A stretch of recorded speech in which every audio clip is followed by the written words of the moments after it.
take their places on stage, let's look at how these two stack up. Comparing their average gold difference from all of their games at Worlds, it really is a tale of two different teams. Yeah, and a lot of this comes from SKT being undefeated, but it does go to show how badly they have been beating their opponents and how Origin has been grinding out wins in a lot of close or deficit-filled games. Even at the 25-minute mark, Origin still doesn't average a gold lead. And that also is deceptive because we look at their average game time of 42 minutes. Their wins are even longer than their average game time. So this is a team that's been taking a long time to actually grind out those victories and staying kind of a little bit below their opponents for most of the game when it comes to the gold score. Two play styles that are sure to clash here today. Now, it's important also to note that Easyhoon is subbing in for Faker in the mid lane. So my question to you guys is, how does this affect the dynamic of that mid lane matchup against Xpeke?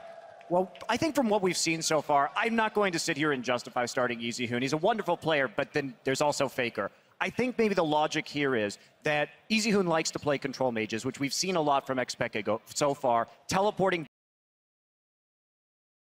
Play that style that SKT has been. It doesn't really force you to play differently. The one gambit you get from playing Faker is now you have every single counter pick in the game. He's going to play everything mid against Anivia. Are you kidding me? He's going to play like ridiculous things. And I think that's what Faker would be giving to the team. And if we're trying to justify this move from SKT's standpoint, I think a lot of it comes back to what they were doing at the Spring Split and at MSI. They have said the team has slightly better cohesion with Easyhoon at times. He demands less pressure from the rest of the team. And in games where Easyhoon plays, often you see more attention spent on Bang and on Marn. And with the way Marn has been performing so far, there's a chance they're just going for that play. And of course, there's always the possibility of a swap back sometime during the series. But we speak about pressure and how Easyhoon in the mid lane might allow for more pressure elsewhere on the map. I feel like we then have to turn to the junglers and look at these two, particularly given the fact that Gragas is off the table today. What are we looking at? This is really interesting because if we look at total jungle picks so far at Worlds, Elise has been played 38 times, Gragas and Rek'Sai 29 each, Lee Sin below them at 14, and then Evelyn's been played 3 times. And it's actually quite easy to pinch you down to that list of junglers only being paid 3 times. So we could see some weird junglers today. And interestingly enough, 2 of those 3 games were played by one from Bengi and one from Amazing coming into this match. So I think that this is actually very favorable for SK Telecom. And the reason why is that you have Bengi, who's a player who, when we know him as a very strong pathing jungler. It's about his intelligence on where to be at the exact right time and getting that vision down so his lanes can really play aggressively, especially up and top, and not so much with Easyhoon, but usually in mid. So when we're switching back to a more passive style of jungling, I think this really just falls right into Bengi's wheelhouse, and on champions like Evelyn and like Nunu, he can be successful. Well, I think the biggest advantage that this kind of gives to you is not just SKT, but any blue side team right now. Because at the moment, you get to choose what purple side bans. They have to ban Mordekaiser Gangplank. That's going to happen. But now, if you third ban Rek'Sai, there's no longer a chance for you to just leave up Elise and Gragas and play those 2. You have to follow that up with an Elise ban. So you no longer can ban out Azir. You can no longer ban out this like Tom Kench annoying kind of bot lane stuff. So it really forces blue side. Like, do we want to leave up both junglers, or do we want to ban junglers? Yeah, well, I will say, if they're going to be doing that, you have to put a pretty big investment in, especially against Amazing, because I think his Lee Sin, even though he hasn't played it much, is probably his best champion, and it's his most played historically, especially if you look at solo queue. It's what he likes to play, and it's an aggressive style. So you have to be willing to throw probably 2 bans as well as a first pick if you actually do want to be able to take the Lee Sin away from him. And another good reason to play, for example, Easyhoon, is he is one of the best Azir players in the world. He's better than Faker at Azir. He's better than Faker at Twisted Fate. And usually how teams deal with Easyhoon in the lineup is with bans. They have 3 red side games. I don't know if they're going to be able to deal with Easyhoon's champion pool very easily. Yeah, it's a large one to say the least. Now it's time to move to the top lane, which has been the trend of the tournament. We have 2 guys in the top lane here who have proven at times that they can carry. However, on a game-to-game basis, Marin has been the picture of consistency, Soaz has stumbled at times. And I think a lot of it just comes down to the safety in which you play aggressive. SKT has been able to cover the map better with wards than Origin, but Soaz is playing just as greedy as Marin is. He just doesn't have knowledge of when he's going to be counter-ganked. Origin had the lowest number of green wards in the first 15 minutes, and Soaz would end up dying because he's playing like he has the vision control, whereas Marin's been able to get the backup from the rest of his team. I think that leads to the consistency. Yeah, the one weakness Marin has always had, though, is sometimes he's very vulnerable to level 3 ganks. He has been known to not drop his trinket ward at the right time and fall prey to some very predictable ganks in the early game, so that may be a strategy that we see Origin try to use here. Because if you get more into the late game, like Jat's saying, totally agree, he'll get the wards down. Whereas Soaz, he tends to overextend, get greedy for farm, and die. So attack Marin early has usually been a successful strategy. Yeah, that's the only thing that's going to be weird for Origin, because a lot of the time you think Soaz is greedy because he doesn't have the jungler to back him up during that. He's not farming like without any reason. It's like, well, I need to farm this or I'm going to be really out of the game. So if Origin wants to push the jungler away from the bot lane, which they have been doing, is putting it bot lane, then I think Soaz can fix his like consistency problem, because I don't think it's like on him alone. I was about to. It's a team thing, for sure. Yeah, and that's why I think it's very game. interesting that we point out Bengi has the earliest side stone buy of any jungler on average in this tournament. And that could be where a lot of that safety is coming from in the top lane. Want to move to the bottom half of the map. Now we've got to look at the AD carries. We have the rookie Niels going up against the KDA king here at Worlds. Bang. This is a great matchup. I mean, I think part of the reason Niels has had so much success is because of the pressure Amazing has been giving Mithy and the rest of that bottom lane down there. Niels has the highest CS differential at 10 minutes of any AD carry still in this tournament. And he also has the highest kill participation, meaning they're pretty much waiting for Niels to do work before the team does anything. And the solo laners are either farming on their own, trying to stay alive, or just teleporting down to help Niels. It's will be very fun to see whether or not Bang neutralizes that. And we saw, I mean, too, the question is, will that KDA stick around? But in order to determine that, I want to look at their better halves in the bot lane, the supports, Mithy, and Wolf. I think this is honestly an advantage towards Mithy this game, although the support pool is kind of shrinking in my opinion. I think top tier supports are becoming really, really obvious, so I don't think the skill differential will matter that much. I think this is kind of like, as well as Mithy and Wolf can work with their jungler, that's going to be the most important thing, and not necessarily how they play in laning phase. Well, we also saw at least the Tahm Kench come out for SK Telecom in the quarterfinals. That was really the one sort of new pick we saw from the team. They ended up playing it very well, and it worked out. So now we know that Wolf has that in his arsenal of support champions, and he can continue to be a threat on that particular pick, where we didn't really know that particular thing before. Yeah, and even if we look at the champion pools, like Mithy, if the support pool is shrunk or if he's going for some wider picks, because he has the most unique champions played. He's tied with a lot of different players at Worlds at 7 here, and only one other support, Gorilla, has played 7 different supports. These two supports actually share 5 of the same picks. And I actually think Wolf doesn't have as much champion versatility. If it's probably unlikely, because the way the jungle picks are going to be probably targeted with bans and the width of the champion pools in mid lane. But if the support pool does get targeted a little bit, I think it gives Mithy an edge, because he seems to be able to play a lot more than Wolf. All right, we've covered the map, top, jungle, mid, AD carry, and support. With all of this in mind, it's time to move to the predictions, gentlemen. Who is going to be the first team to claim a spot in the 2015 World Championship Finals? Probably we're starting with you. I don't want to betray my European brethren right now, but I will have to say SKT, and sorry, you asked for my prediction. You can't boo him. He admitted that he was going to betray you before he did it. Yeah, I prepped the bandage before I tore it off. But if we look at Origin during Summer Split, they had really aggressive early games, mid games, and certain analysts would judge their late games because they never really play them out very correctly. Now we're looking at Origin, and they're completely different. They actually play pretty slow mid game. They don't really snowball hard, and they actually play a really consistent mid-late game where they just drag out the game, which is now SKT's style they're good at. And I think this is what's bad for them right now. Now on to the man with the chainmail SKT tie. I can only assume where we're going here, ladies and gentlemen. Well, it's, I mean, I think this prediction is pretty ironclad, like my tie, so I'm going to have to go with SK Telecom T1 here. Well, you can boo me as much as you want. It's actually a chainmail tie. It actually is a chainmail tie, ladies and gentlemen. And, one thing that I wanted to talk about, too, is, Spawn's not on the desk today, unfortunately, to give his prediction. So what I have is this €1 coin, which is about the same accuracy as Spawn. So we're going to get his prediction right now, a little coin flip. And he is going to head, so SK Telecom. So given his track record, I guess that means Origin wins. All right. There it is. There should be cheers in the crowd right now. Yeah. Well, you guys go with SKT. The coin goes with SKT. I will say Origin. Listen. SKT has had the easiest easiest road of any team here at Worlds. If you look at the other teams in their group, H2K, Bangkok Titans, also their quarterfinal opponent against HQ, where they almost lost a game to HQ. They gave up 4 Dragons, if not for the Baron. Which is why I think Origin 1-3, they can win a single game, and my prediction for this series is actually SKT, 3-1.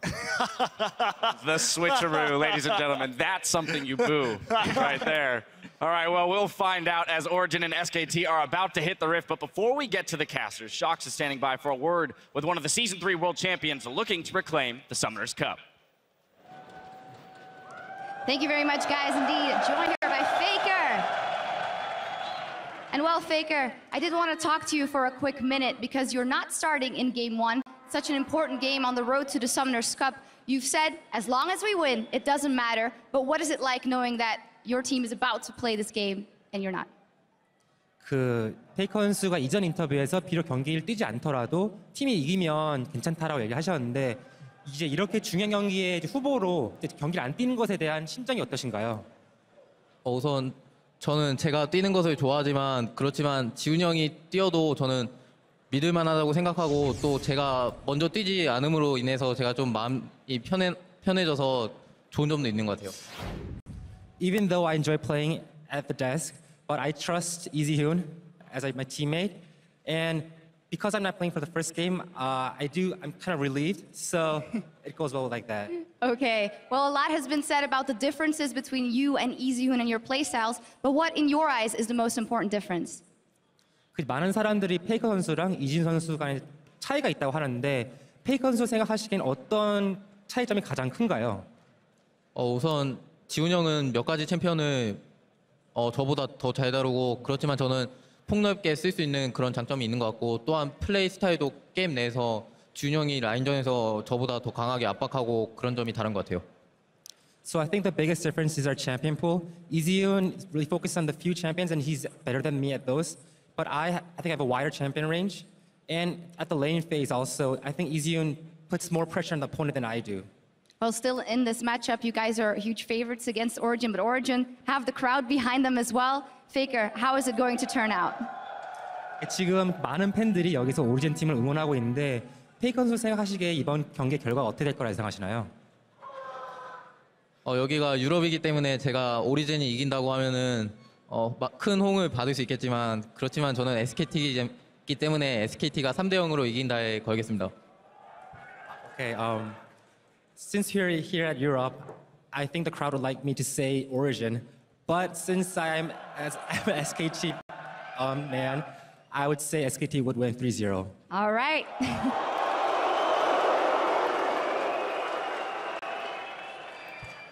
Well, thank you very much. That was it from Faker, and I think it's about time that we get into the game. Let's head over to our casters. Merci beaucoup, Shox. Bonjour et bienvenue, mesdames et messieurs. I am David Freak Turley. I am here with two wonderful co-casters, Sam Kobe, Hartman Kensler, and Mitch Krepo Vorspools. As a man who can speak the language, how did my French do there? Your French was passable? Painfully average. Painfully average, so much like, Just your, like casting, your casting. we're ready to go. Holy We've moly, got all the right. jokes Good thing I'm in the already. middle. Yeah, you can moderate for us. So guys, we've heard the analyst predictions here. It's like a net 12-1 in SKT's favor. Certainly a difficult match for Origin here, so what do you think is going to happen here, maybe to cause the upset or for that 3-0 avalanche people are expecting?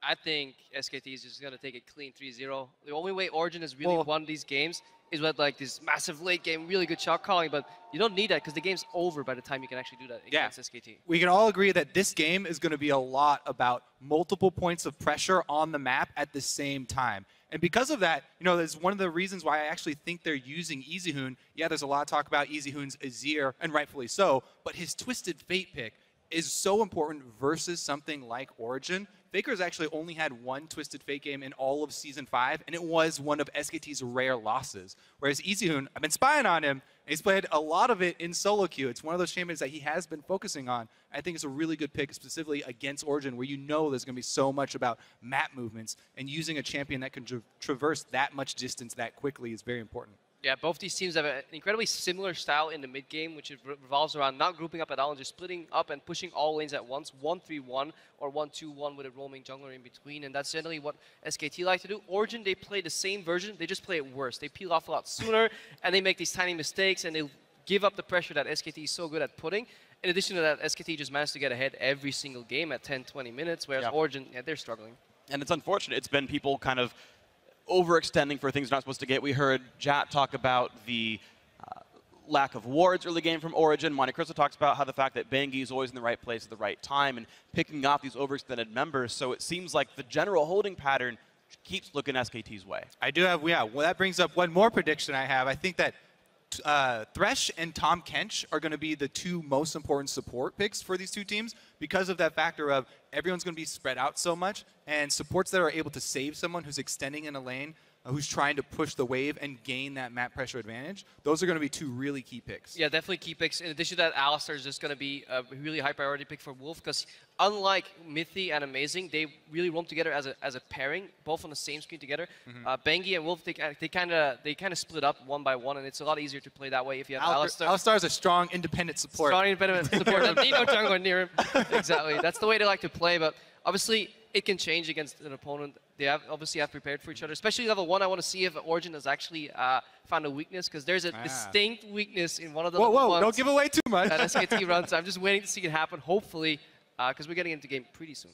Yeah, Champ Select has begun here. So ladies and gentlemen, we are into game 1 of the semifinals as Champion Select has begun. And my big question is exactly how locked up are Origin's bans. There are some red side teams who will put all the bans themselves. They'll ban Mordekaiser and Gangplank. And there are some that are happy to share the burden with the blue side team and leave it for the very end. We see that GP actually banned by SKT here. SKT's ban pattern usually goes as follows on blue side. They ban one of the OPs, which is considered Gangplank or Mordekaiser. They have 7 Mordekaiser bans this entire tournament already, the most out of any team.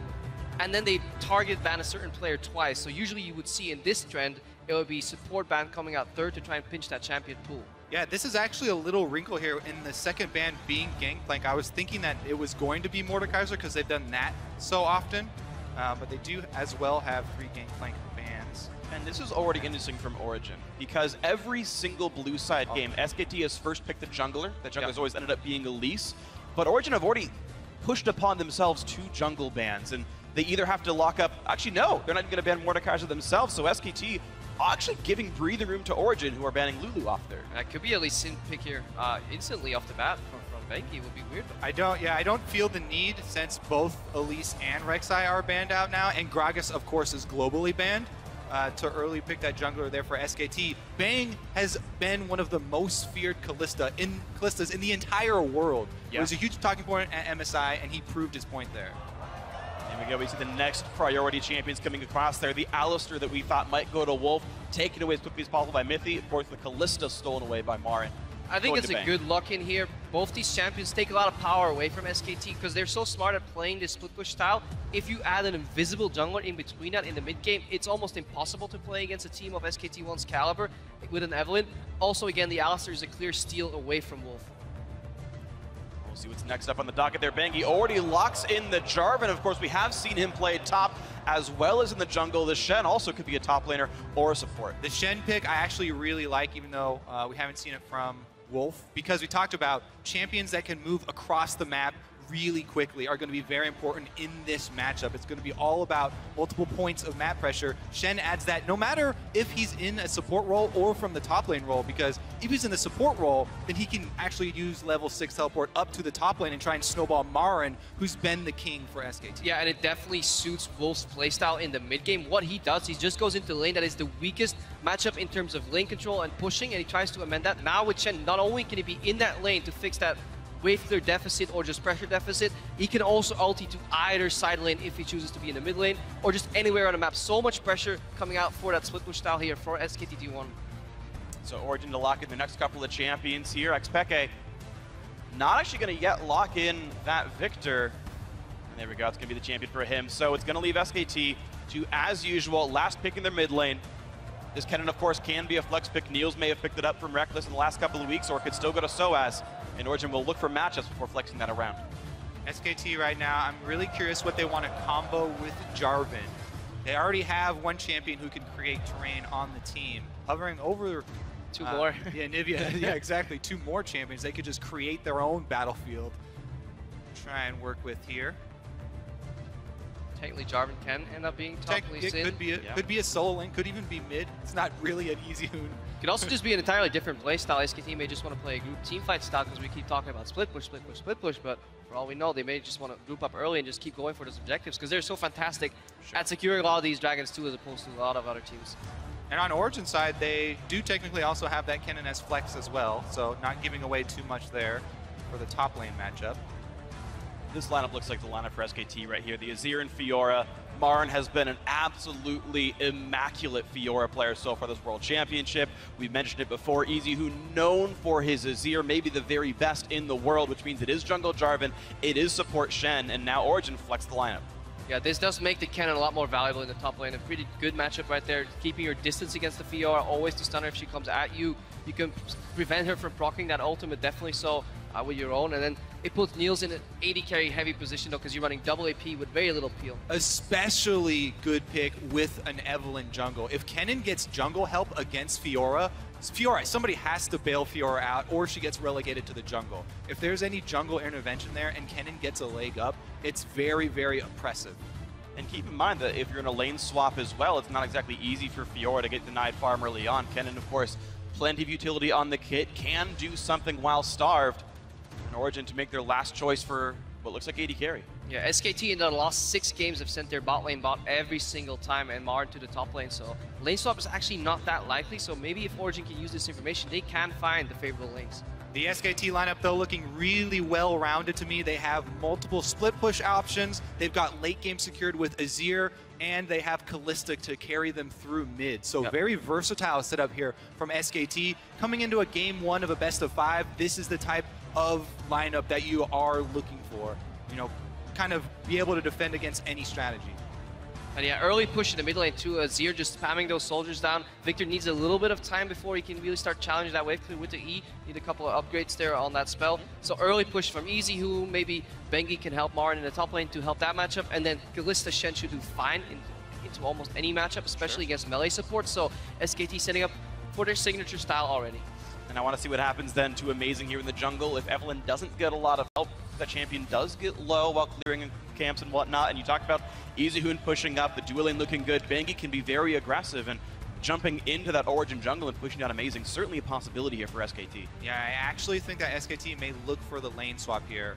You know, maybe trying to avoid not only the Fiora Kennen, but also the Kalista plus Shen. All right, well, we'll see what these matchups end up being. Brussels is here to cheer on their favorite teams. You guys at home are always part of the conversation as well. Guys, let us know who it's going to be. Tweet at LoL Esports, hashtag SKT if you go with the analyst desks, or hashtag OG if you go with the home crowd. But we are here to find out which of these 2 teams will send a player to their 2nd World Championship final, the chance at their 2nd World Championship. And here we go, game 1 of the semifinals. South Korea's SK Telecom T1 versus Europe's Origin. And here we go.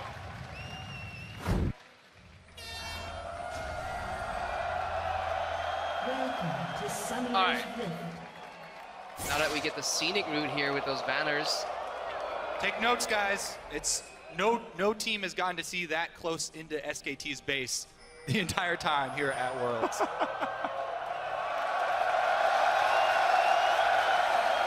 They have not even given up a tier 2 turret. See if Origin can take one from them. All right.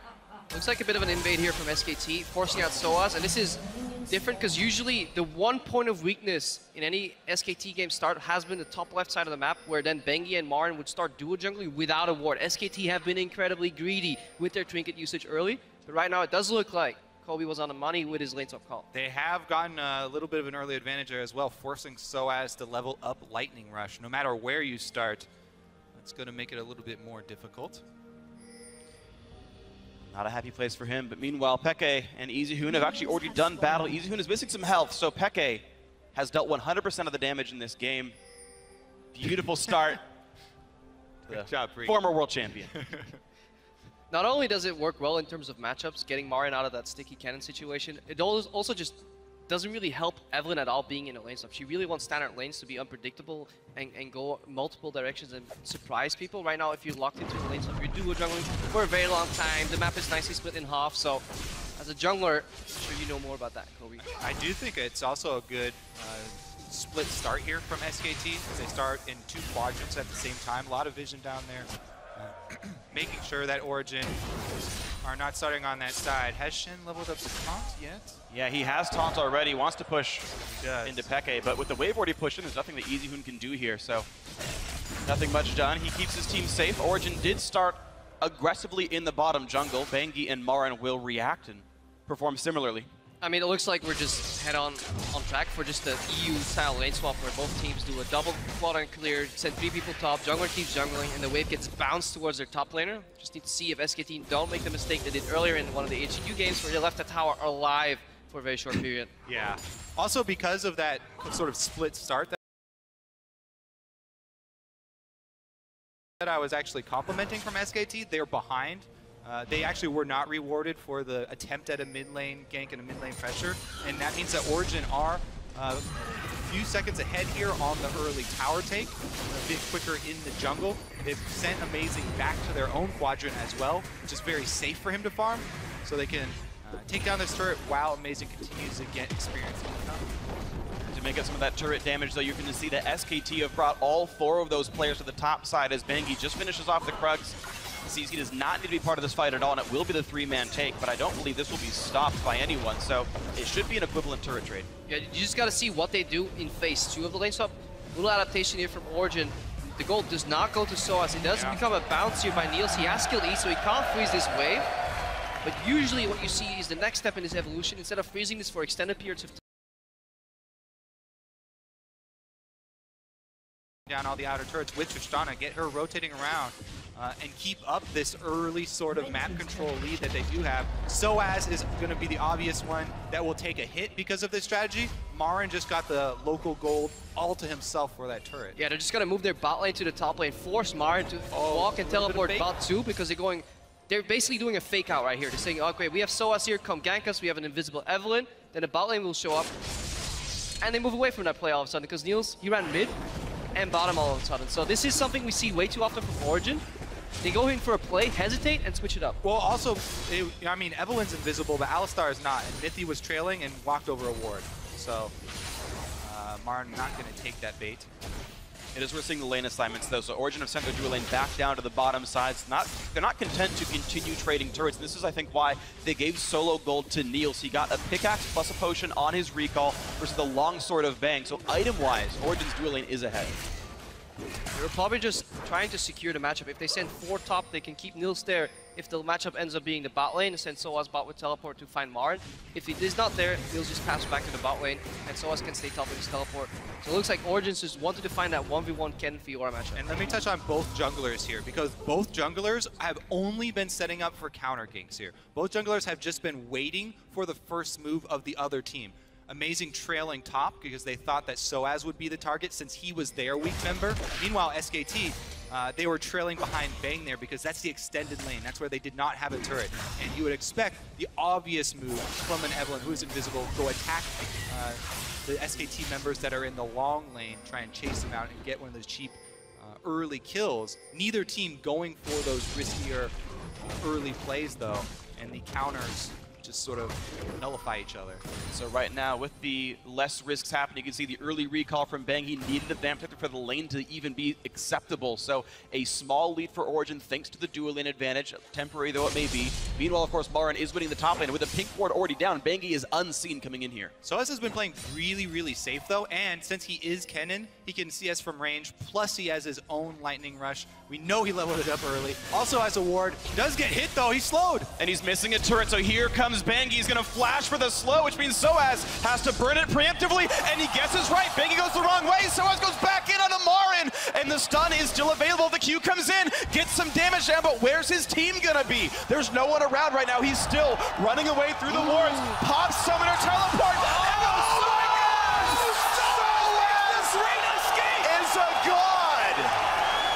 So many mind games to go over there first. Soaz tries to juke out both members with his awkward flash the angle that you would not expect him to go. He only got one member trick there, and Marin actually stayed and intelligently held onto his flash, but Soaz goes for the teleport instantly inside the brush, and it just barely pays off. Half a second too short there for Bengi with the knockup. But this was a page straight out of SKT's playbook. Whenever towers go down, they really want to get Bengi to gank the tower that has gone down in the tier 1-1. So you can get behind the rubble. People usually feel safe in that point of the lane, but then they forget to realize that their tower is gone behind them, even if you have a gap closer like Kennen. And that's exactly beautifully played around by Bengi with the flash W. SKT were protecting themselves against on the other side of the map, so they were expecting Origin to do a very similar thing. So as though now he has no summoners, he's going to have to be extra careful here. A little bit of extra vision has been placed defensively for them. For Origin. They've also got the red buff quadrant of SKT warded up as well. So they'll see the second take of that buff and Bengi's whereabouts. Yeah, but that gank failing and just not amounting to a kill just puts Origin in such a comfortable position. Not only do they get to see where Bengi was, he had to blow his flash. They traded that for cross-map vision in the jungle, and now they're in control of the next move. They're first to play. Also, I would be looking at the bottom lane for some action here from Origin. Because they have the red quadrant warded up, they have to assume that Bengi is on the top side of the map, and the Tristana-Alistar combo does have that early lead. Soaz here might be the next target, though. It's a bit of a payment, though. Soaz has been freezing this lane for a long time, and you're right, he is flashless, so this could be a target of opportunity, but he's already warded for himself. He saw Marin come through. He'll see if Bengi comes in as well. Amazing, sussing out the pathing of his opponents, going for the exact same buffs that just happened, and now Marin has to farm in a lane that's overextended. Mythia is 75% away from level 6, by the way, so that dive is not close to being pulled off without extra vision of all SKT members. But of course, outer turret's gone, so Bang has to play super far back. Niels is obliging by pushing at the very least, but it does unlock Amazing for some of these lanes. You can see how far back Wolf has to play. The dive could go mid as well once that Alistar hits that level 6. Azir actually is extremely vulnerable to it. The other side of that coin is, though, if Soaz keeps the wave frozen in front of his tower and is comfortable playing under defense of his tower, that frees up potentially Marin and Bengi roaming mid to dive Xpeke. If that happens and mid tier 1 falls, then suddenly the map is in control of SKT. So Origin have to be careful a little bit, and that's maybe why we see Amazing come out here. They stop Marin. But of course, Marin he'll be able to get away. Will they find the pink ward, though? Amazing needs to get something for his trip up top. It looks like he did not go into that brush, but he saw Marin move, so he'll figure it out. Yes, there must be a pink ward in here, and he will take it down. We'll allow Origin if they want a hard push and force Marin's teleport without missing a bunch of waves. So there's a chance for that play here. But either way, we're on a 600 gold lead for Origin as we get to the 10-minute mark. This is pretty much unlike any of the stats we would have seen coming into this game, but kind of down the line for literally every player, you have a farm advantage for Origin. And well, 200 of that gold is on Amazing purely because he's been farming harder as Bengi's been trying to camp for Marin, and so has wasted a lot of his time. The rest of that gold is mostly on Tristana, on Niels, the champion that they want to knock down the rest of the outer turrets with. Look for that all-in. Alistar Tristana, very dangerous in the all-in combo, especially if there's an invisible jungler there. Yeah, just 2 signature moves in this early game so far. The one flash outplay to teleport from Soaz staying alive, because that counteracted one proactive move, and then the little cheeky move where they made sure that Soaz was matched up against Marin and Niels passed down because they didn't really lose anything. So Origin with 2 minor outplays on the map, but that only leaves them marginally ahead. By the way, Soaz teleport is back up, so they were unable to punish him so far for the early use of that summoner spell. Plus, remember, Peke did use his teleport mid, so SKT do have the 2-to-1 teleport advantage. Here comes finally that aggression down bottom, though. There's no SKT jungler around. Amazing would theoretically be alone doing this, but SKT constantly playing very far back. Now a fight in the top side. Soaz flash still on cooldown.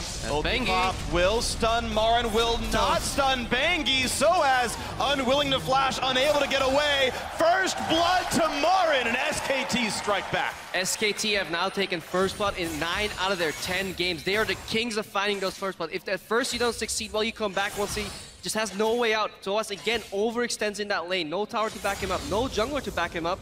And yeah, well played by SKT. Yeah, keeping track of that flash timer going to make sure they get there right before it comes back off of cooldown.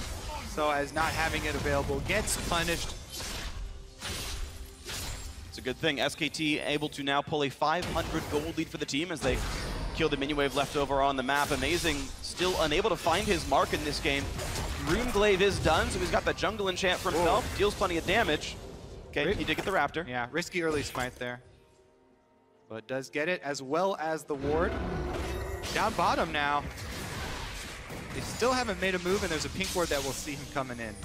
Yeah, SKT have done a good job of not getting any deep force in the lanes. Hang on, easyhoon. Whoa, a big move there. Nice flash gets away from Emperor's Divide. easyhoon forced to use his as well to not get traded back on. Peke with a well-respected move. Now a bot lane fight. Good rocket jump by Niels. Buffers it against the Kalista ulti. Gets away.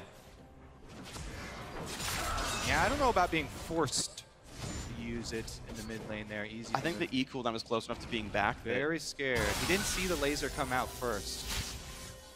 Just use it. Uh-oh, Marin, he's got the ulti, pops it. Soa's going to be in a bad way. Does have flash.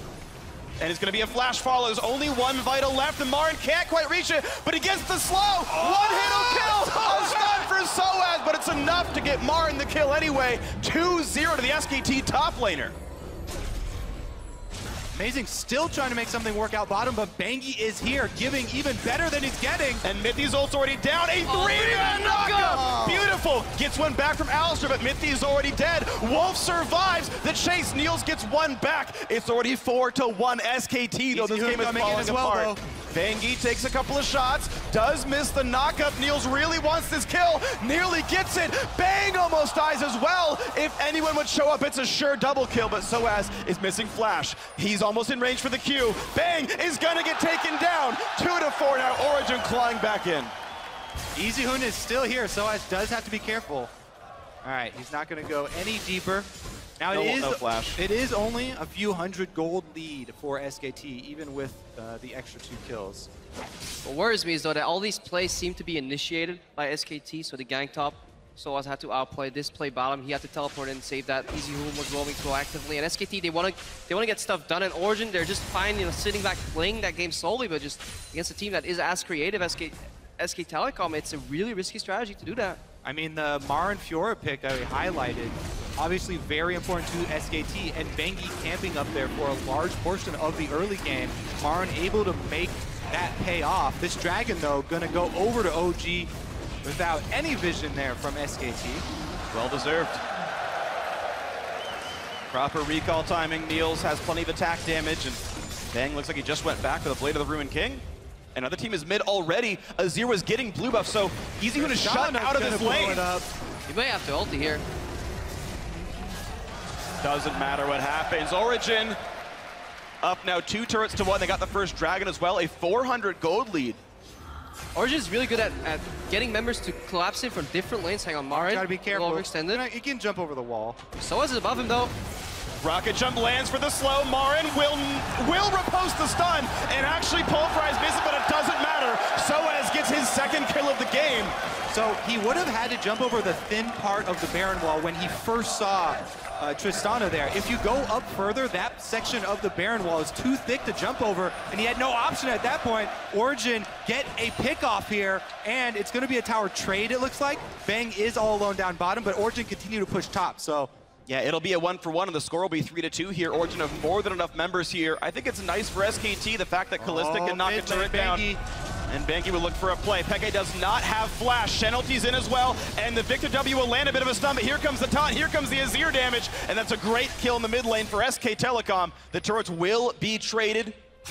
Won't take long for Bang here, and we can see the game still very close. Yeah, that's a big kill. You lose your mid lane wave clear and all the map They should go for this even dive. if they dive this, maybe risky. Knockup. Marin has no flash, no ult. He can look for the riposte. There's going to be a big chunk of damage, and Niels dunks better than Darius could ever hope to. These are the dangers we talk about. Since we have to keep up pressure on multiple points of the map, SKT are showing all of their members on the map. They used 3 people mid, and Bang still bottom. That meant that once Marin showed, they knew it was a free dive. But it's still a turret trade. That mid lane kill let easyhoon push one thing down. Okay, a tier 2 is worth more than a tier 1, but it's still tit for tat every single time. Yeah, Marin. The extra kill here. Overextending here. That should never happen. You should play passive on this side because not only does he die here, this gives Origin a tier 2 tower, something that nobody has ever done in this tournament so far against SK Telecom. This is the first tier 2 tower that has fallen on their side. That's why I really like that vision toggle by the spectator right there, by the way, because you could see Marin had no idea that Origin were still there, and it was about the amount of information that each team is giving up in this game. SKT like to play a little bit risky in that they push all waves at the same time. So they're constantly giving information on all of their champions, whereas Origin were just outside the fog of war there. You could see in the toggle, and they surprise Marin. They make him pay for that slightly aggressive or greedy move going for the extra minion wave. Yeah. Both teams trying to contest the Dragon area, and usually, if you watch these teams play so far in World Championship, again, very focused on pushing all lanes. That means the majority of the deaths in the early to mid game are people getting caught out, getting too greedy to push that wave.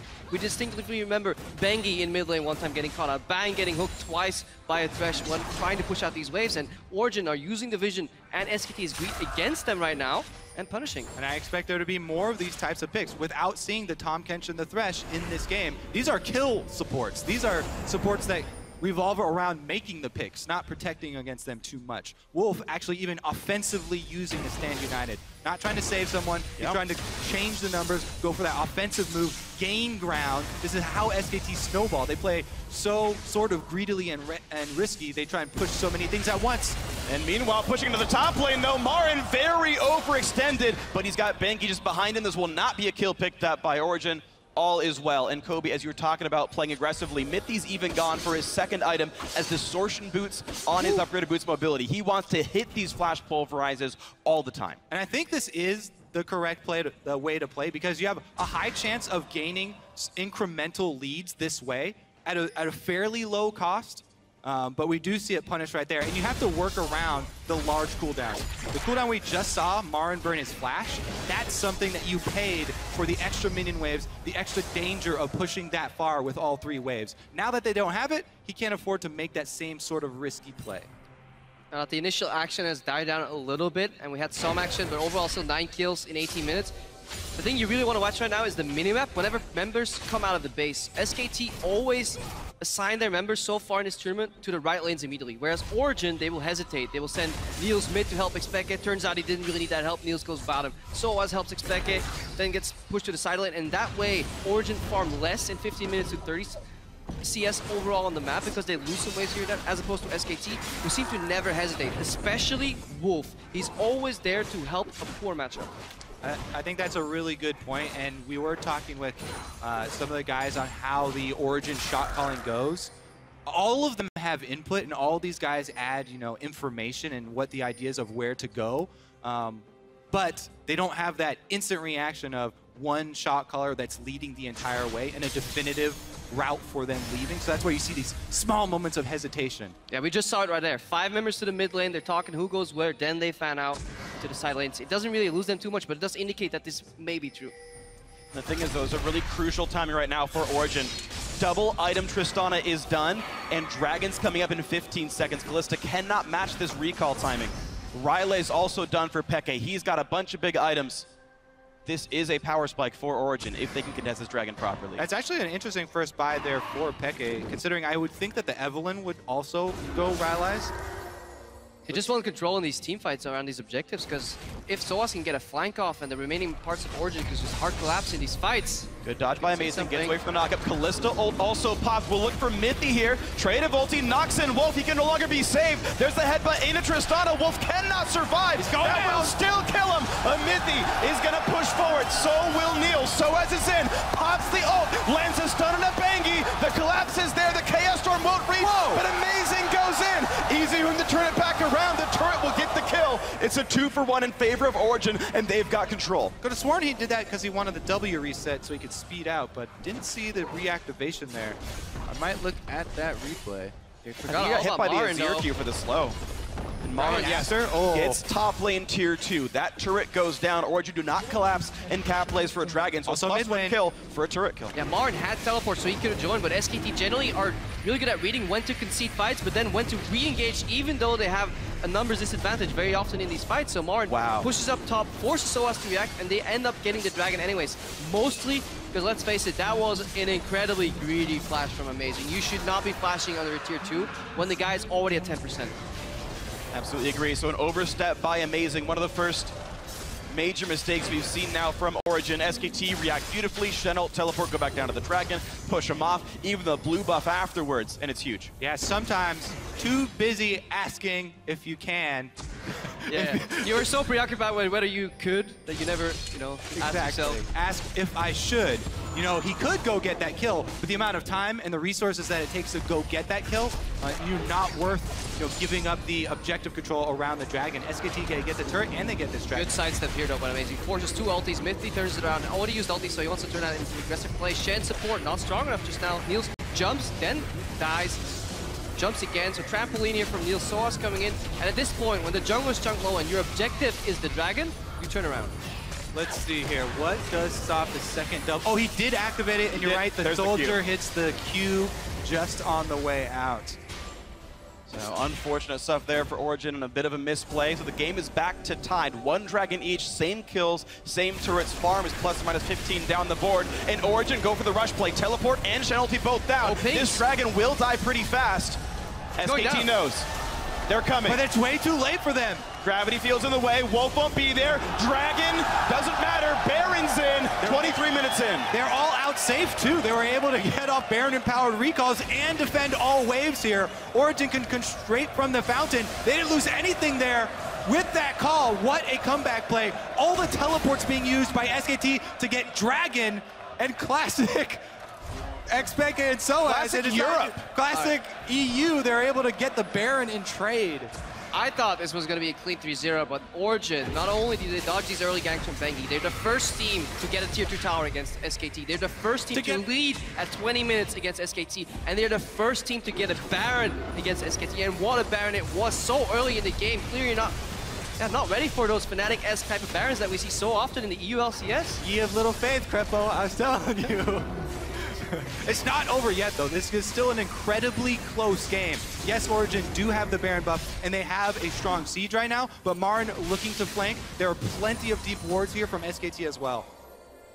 So what kind of play can be made? Marin does have ulti, does have flash. He can get to his target. Yes, I think that SKT might just opt to try and wave clear here.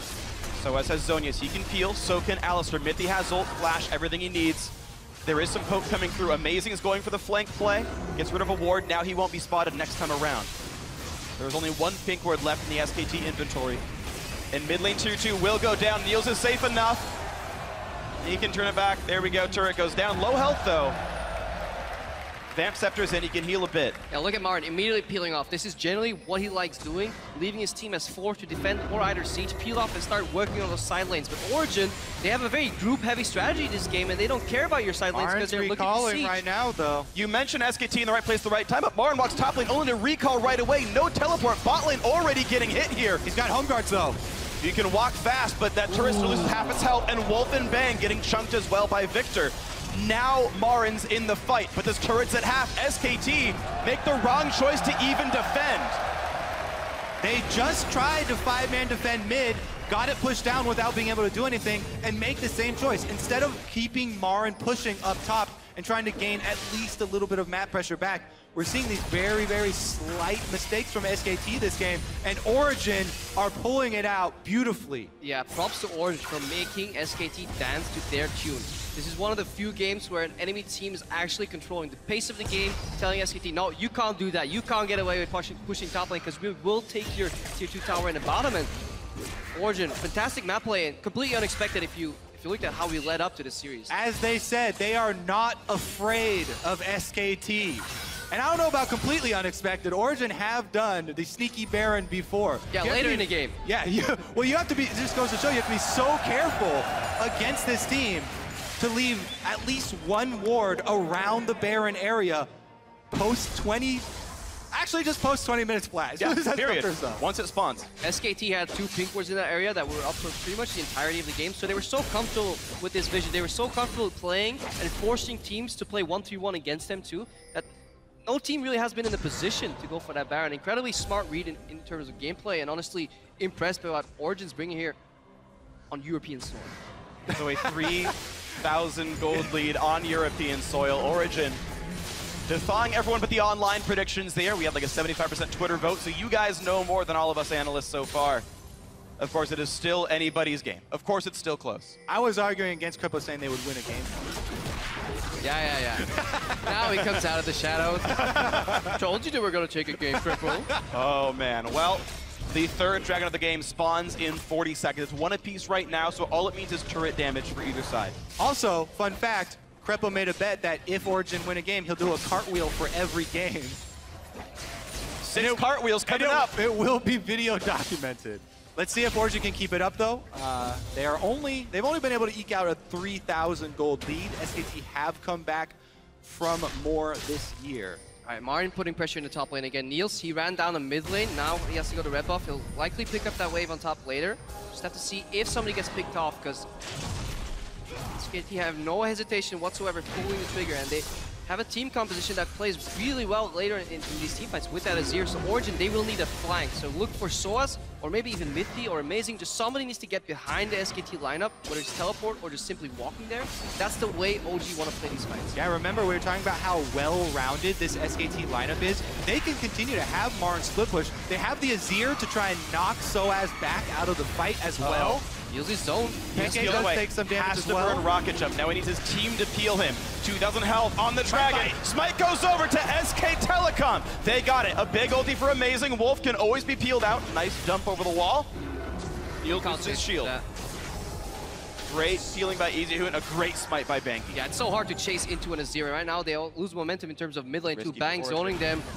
Niels again forced to rocket jump. Now Mithy stuck on the other side. He is in flanking position. Should he go around? Xpeke is on the bottom side of your screen too. Xpeke.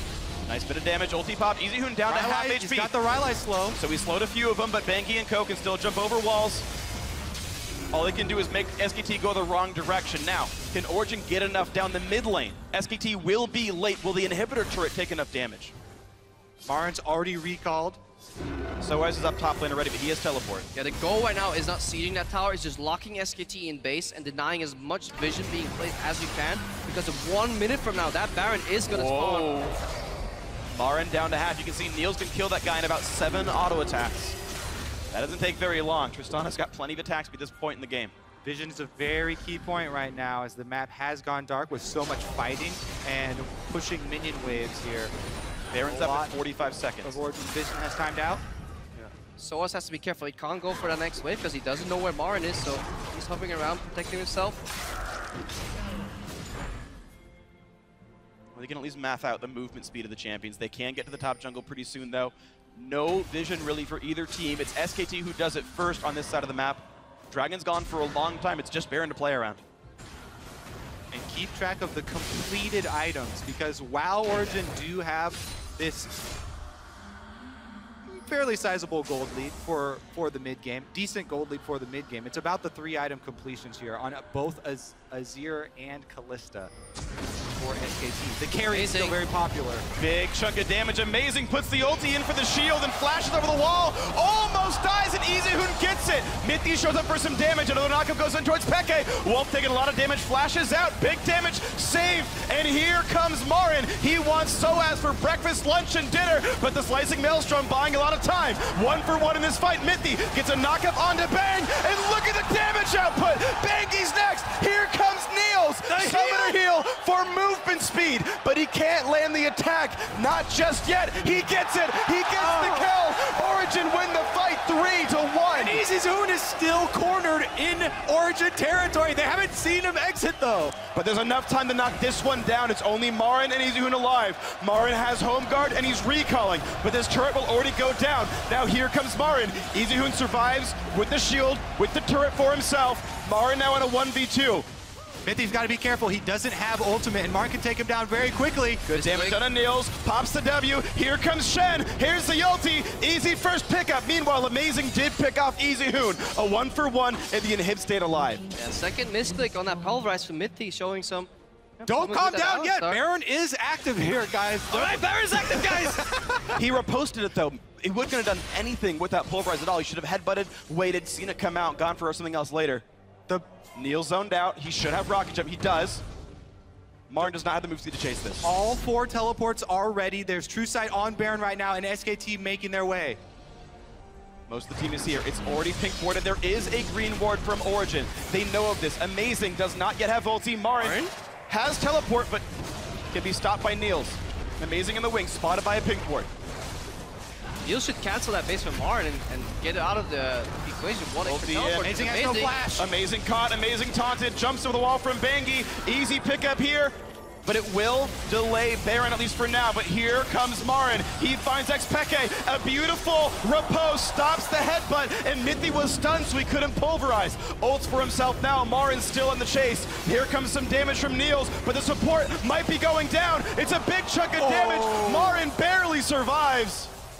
And 3 more kills with SKT. Now Soaz is in. A beautiful taunt by Wolf. The re-engage. 1 kill picked up. Niels again in the chase, but he can't find Marin. Jump over the wall by Wolf. Soaz does not aggro Baron. He could have. He aimed for the Shen, doesn't kill him. All right, now you can calm down for a little bit. What do you got, Crepo?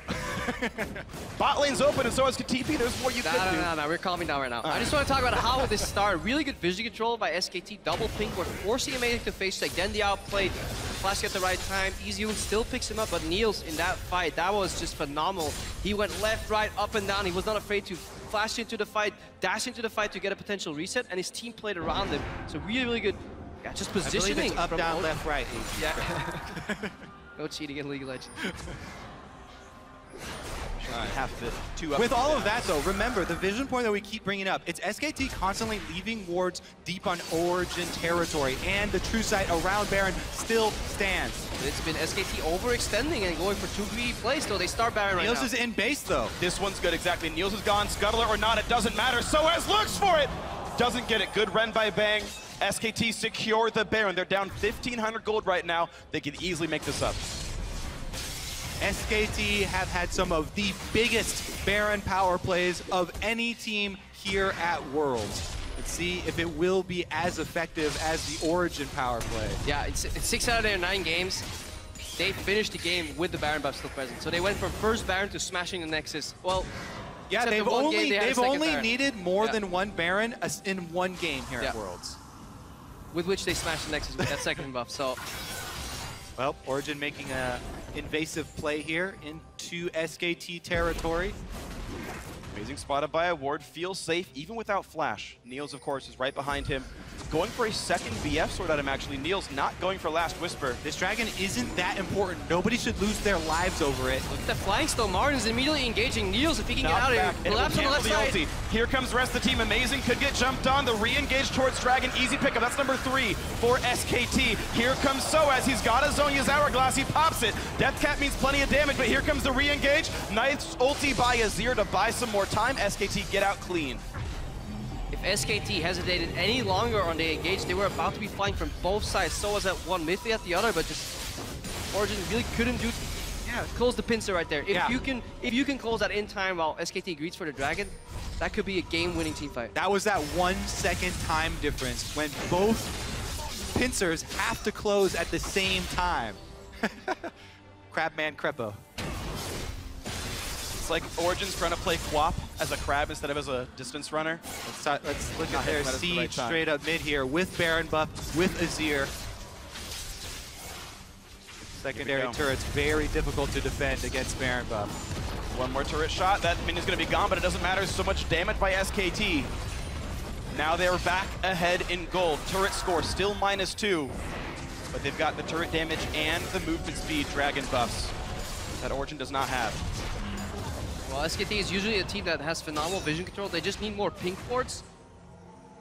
And then Amazing, you just need to get behind enemy lines somehow, get unspotted, dodge those pink wards, because that is the factor that limits SKT in a lot of their movements, because they just simply don't know where Amazing is. Pekka can at least get rid of Marin for a little while, and of course can match teleports. Niels in the wing, sees Bengi's there. That being said, Amazing by himself flanking is almost nothing. It's not that scary to SKT. Because their comp is so well-rounded, they have so many ways to protect Bang and EasyHoon. It has to be a double flank with Soaz, but Soaz is going down to Marin. Zonya's pop-up. Marin gets the easy shutdown. Doesn't have teleport, but doesn't matter. The solo kill is the important thing. A 4v4 in the bot lane. Meanwhile, top lane is getting decimated. Easy turret picked up. SKT are safe. Bot lane tier 2, of course, also going to be going down. So, once they had Baron, SKT have gotten a kill, a dragon, and 3 turrets. I'm looking for more. Yeah, you're fine almost holding that 44 in the bottom, and then suddenly your top laner drops 1v1 in the base. You just go in full recovery position, and you just try to lose maybe max 1 inhibitor. It's so incredibly hard to play against SKT with the siege from Azir, the split push from Marin there on that Fiora, and then have somebody drop. That's honestly a mistake from Soaz, just overextending. The multiple threats there is too much to deal with. There's nobody on Origin that can handle the split pushing Fiora at this point. They did thwart the inhibitor pressure, still alive. They dropped a tier 3 tower there in the top lane, but if they can push out, get control of the map, maybe set up for a teamfight again. Let's see what Soaz is doing. He's in his own base. Just Marin does so much damage. A perfect repost too. It's greedy. You can't. There's no reason to do that as Soaz, because at best you're gonna poke a champion that has a lot of lifesteal built in already. So it's a play that can only make you lose. Kennan's all about the team fight here. Wants to get into 5-on-5 for Origin and try and force something on the main group of SKT. But again, the Azir ultimate can knock him back out. Kalista can stall him. He's even does so much damage now. Abyssal Scepter in, Death Cap, the most recent addition. Void Staff probably next. And Izihune is definitely a threat. 412 minion kills, highest in the game by a lot. So comfortable on that champion. And again, the SKT vision is all throughout both quadrants of Origin's jungle, deep even inside the base. It's just becoming a race right now for either on one side Niels with the help of Expected to burn through the front line and just get the resets going, and Izihune to just whack away with his soldiers and kill everybody else, and then eventually they'll meet, and Niels will need some big crits to really win that fight because Izihune is so much damage right now. There's already Bengi kind of cutting off one of the moves here. He's totally comfortable this far up in the lane. Plenty tanky on this Jarvan. The way that SKT push and prod you in all 3 lanes at once. Marin is just so good at staying safe in the side lane on Fiora. That's why he always ends up with this giant experience lead and gold lead over the enemy top laner. No hidden deep wards and no home guard teleport here on Soaz. That is the counterplay to this repetitive sieging. You just put a ward behind them. Well, there are out. a couple wards here. If SKT push up all the way to the inhibitor turrets on either mid or bottom side, he has options. But of course, Marin is not even against a turret here, and we saw him kill Soaz inside the base earlier, so that is an easy lever for Marin to pull. And SKT have a very lopsided top side of the map. Silver line there for Origin is that, yes, Marin has this experience advantage. Hey, he capped out already, though. He's at 18, can't get any higher. They run out sooner enough. It's a really nice way to look at your no? opponent's level 18. Oh dear. Ah, you capped yourself too early. I don't know if that really works. That's not actually a good. I don't think peeking too early works in this case, but the game is stalled out once more. Baron has ended for a while. 40 seconds only, though. The vision war is very real right now. And of course, SKT, this is Dragon 4 for them, so they're 6.5 minutes away from a potentially game-winning buff. They want to play it really slowly. Not that they have to, of course. If they clump up, though, there's so much AoE damage coming out of Soaz on that cannon, the Victor there for Expected. If any of them provide just enough damage to get a reset and the explosive charge explodes in that fight too from Niels, that's an instant whitewash, instant ace. So you have to be incredibly careful when they do group up to get these objectives. All right, Marin on the bottom side. He does have teleport, as do Peke and Soaz. They're collapsing on him right now. Could be one of them. Origin are late on the party towards the Baron, though. Soaz has to pop Zonius to get away. Oh, and ultimate. SKT and there's the push. There's the knock. He gets 2.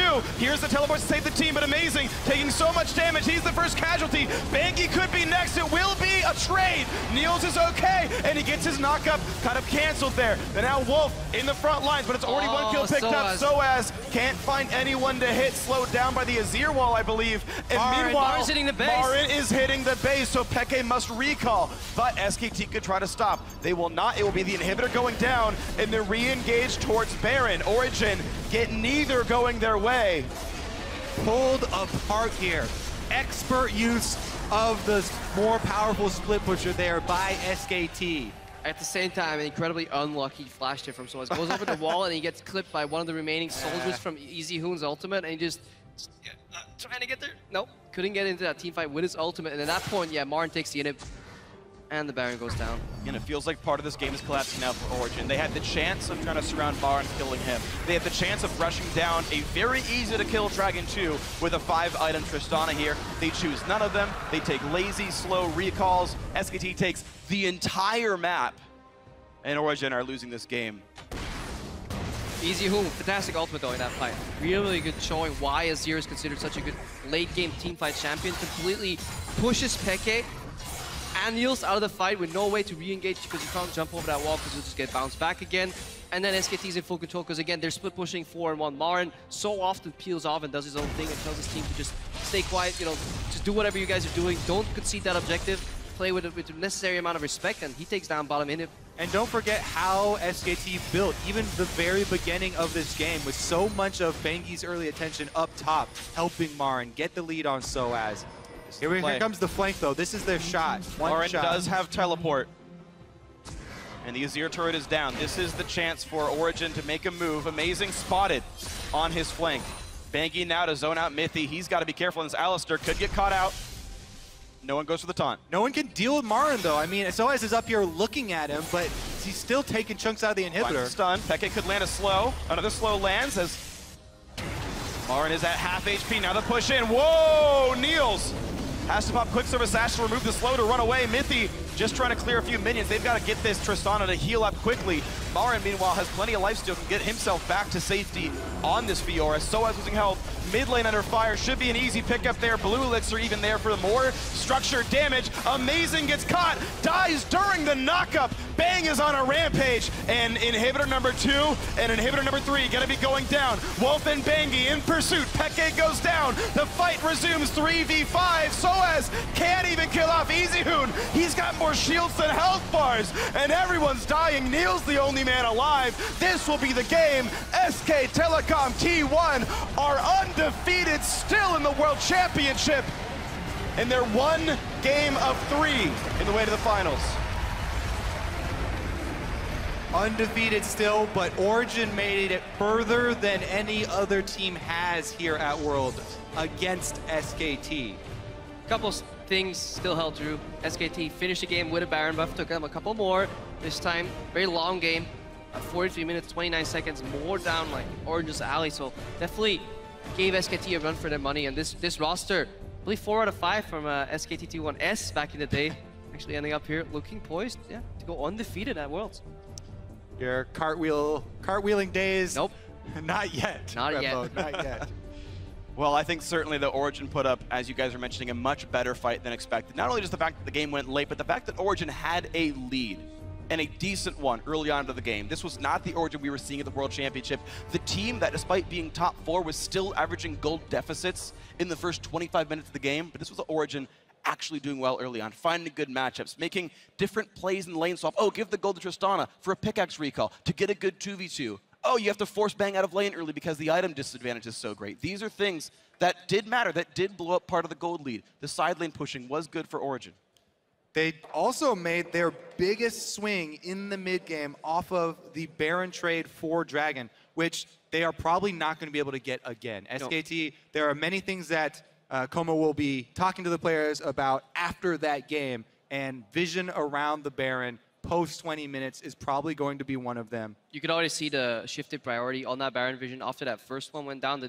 The amount of picks that Origin almost walked into on SKT's side, just trying to get that vision back. Double pink ward there every time. Defended a lot more. SKT wasn't playing as 1-3-1 heavy as they usually have. They were actually playing a pretty heavy 4-1, just 4 members around that Baron area with Maren continuously showing us why Fiora is becoming one of the best topics in the game right now. It's a champion we might see banned away in game 2, but we're going to talk about game 1 a little bit more with the analyst desk. So we're going to send it down to Dash and crew. Thank you, gentlemen. There is so much to talk about here because we set up so much, and then so much of it went differently than we may have assumed. I want to start with picks and bans. Jungle, with Gragas out, we saw Origin go and try and pinch the jungle.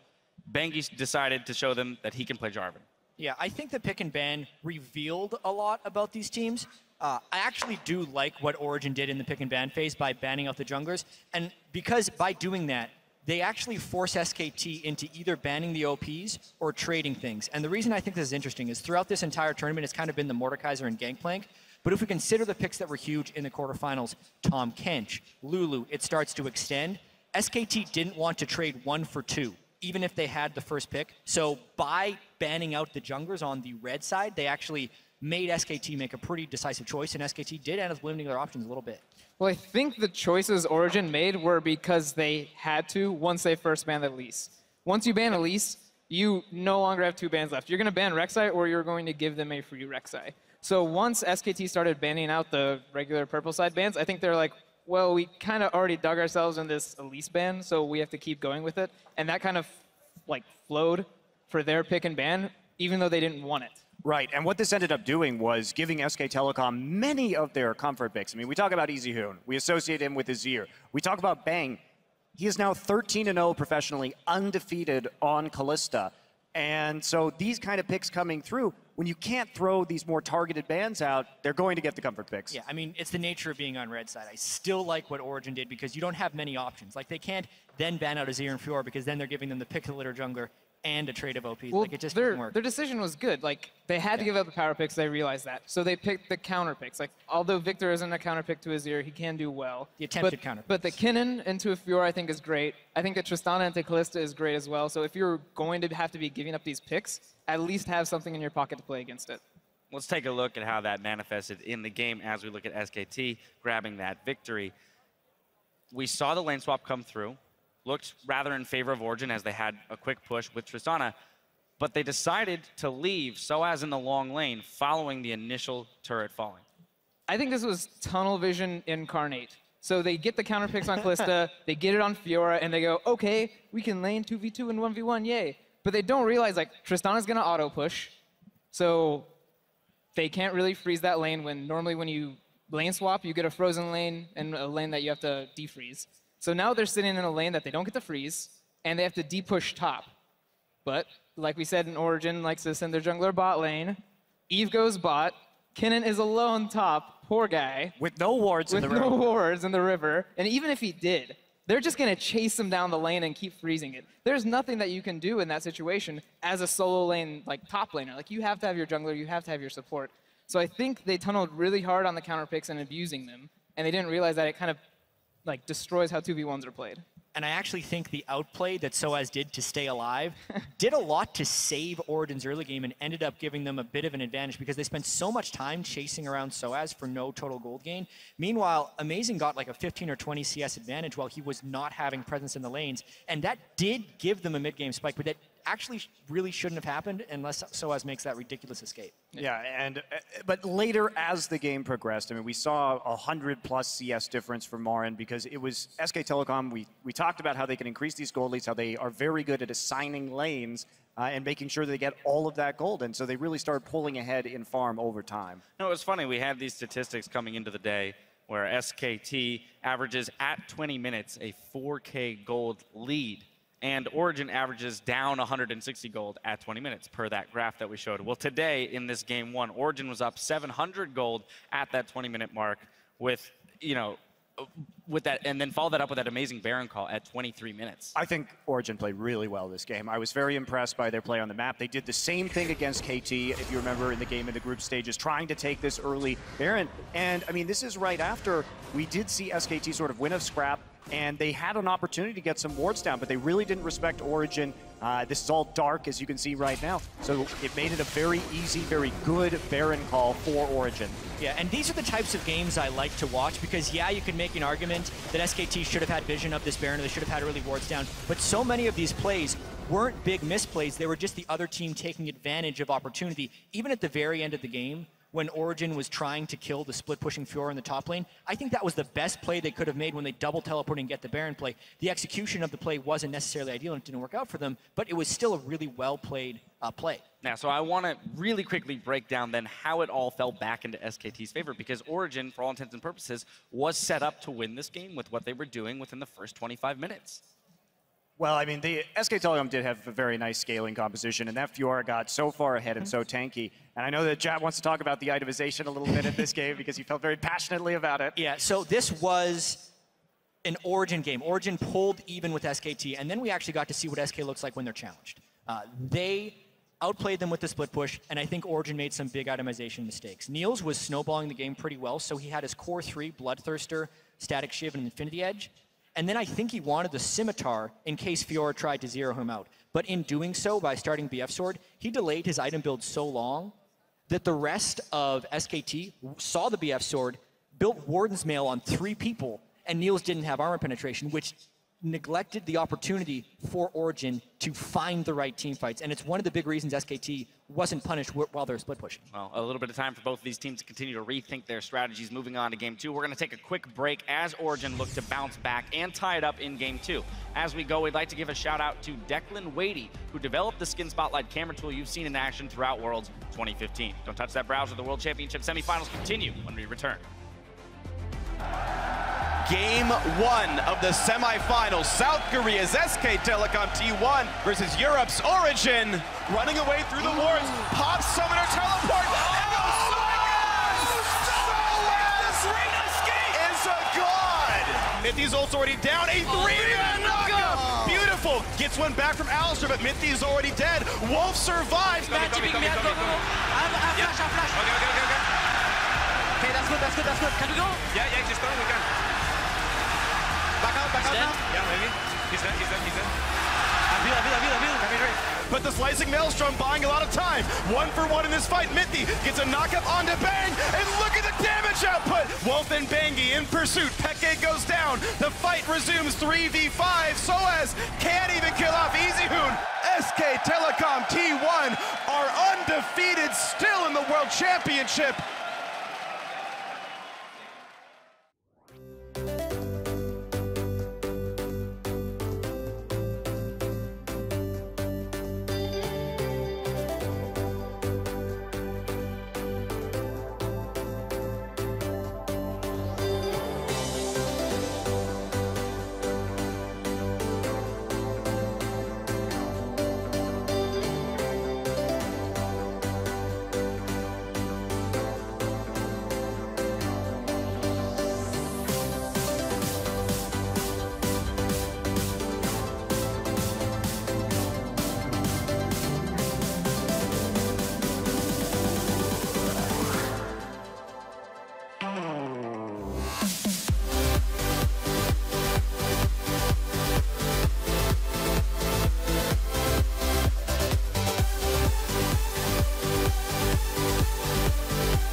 Welcome back to our continuing coverage of the 2015 World Semifinals, where SKT is up 1-0 after a comeback win against Origin to start the day. And Jad, you hit it in the post game. This was one of the first times we've seen SKT really challenged in this tournament. Yep. But it wasn't enough. Origin still didn't come away with a win. So the question is, where do they go from here as a team when they're looking to refocus for game 2? I think Origin just needs to continue to be creative in their draft phase and hope for a similar game they had in game 1. They were in a position where a couple team fights go a different direction and they win the game.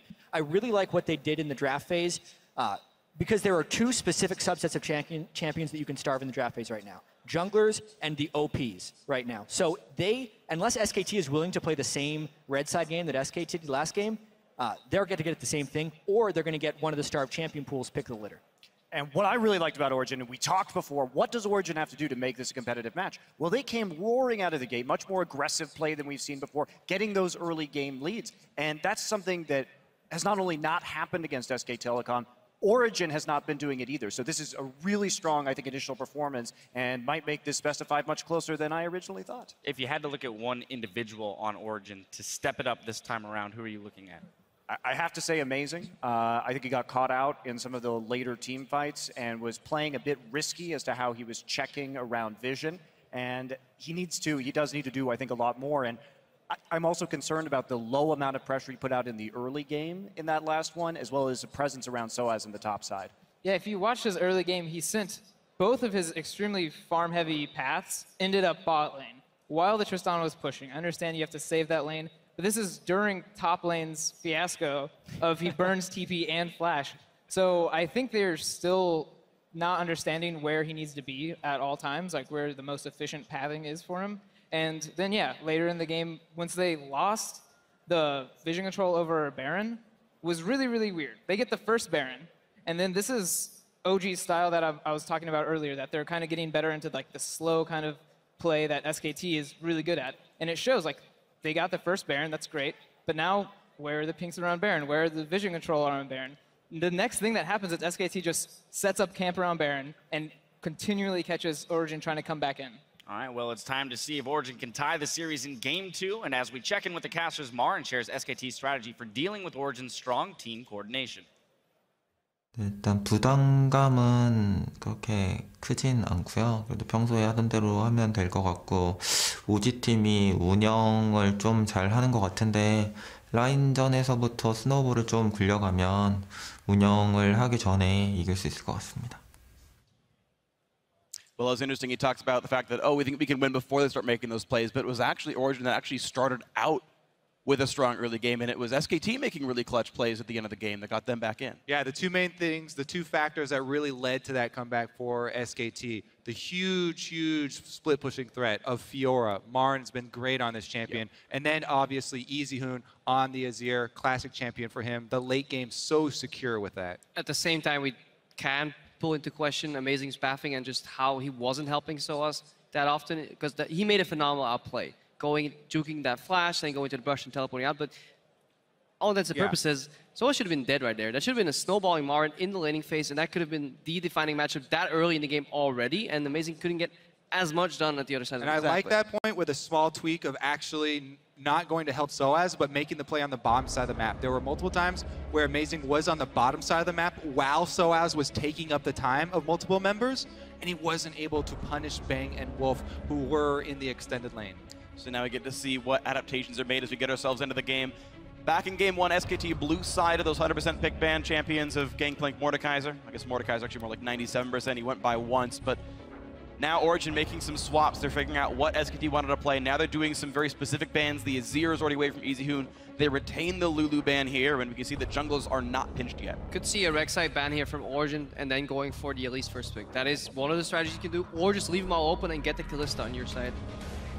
I think we may see the TF come to prominence again as well here. EasyHoon's Azir is banned out though. I would almost rather ban Fiora and then leave, all three of them up and try to get the right sort of pinch going. Because if Rek'Sai and Elise are both up, you can just trade 1 for 1. It's not that bad. I would rather see a Riven locked in to play against Fiora, just because I love that skill matchup and it's so snowbally. The question is Soaz good enough to handle Marin in that matchup, though? Marin has been absolutely ridiculously good this tournament so far. And do you trust Soaz to win the 1v1? If you in a matchup, he has to win. Is it a 1v1 though? Well, exactly. Sure, you have to. If you see a Fiora Riven matchup, you send jungle. You send everybody you can to influence it. Well, all right. There's Rek'Sai up, but this of course allows a trade of other champions. The Tahm Kench is available. This has to be a Rek'Sai first pick. Wasn't even picked last game. It was banned. Right. If I remember properly. Hey, so. you're both right.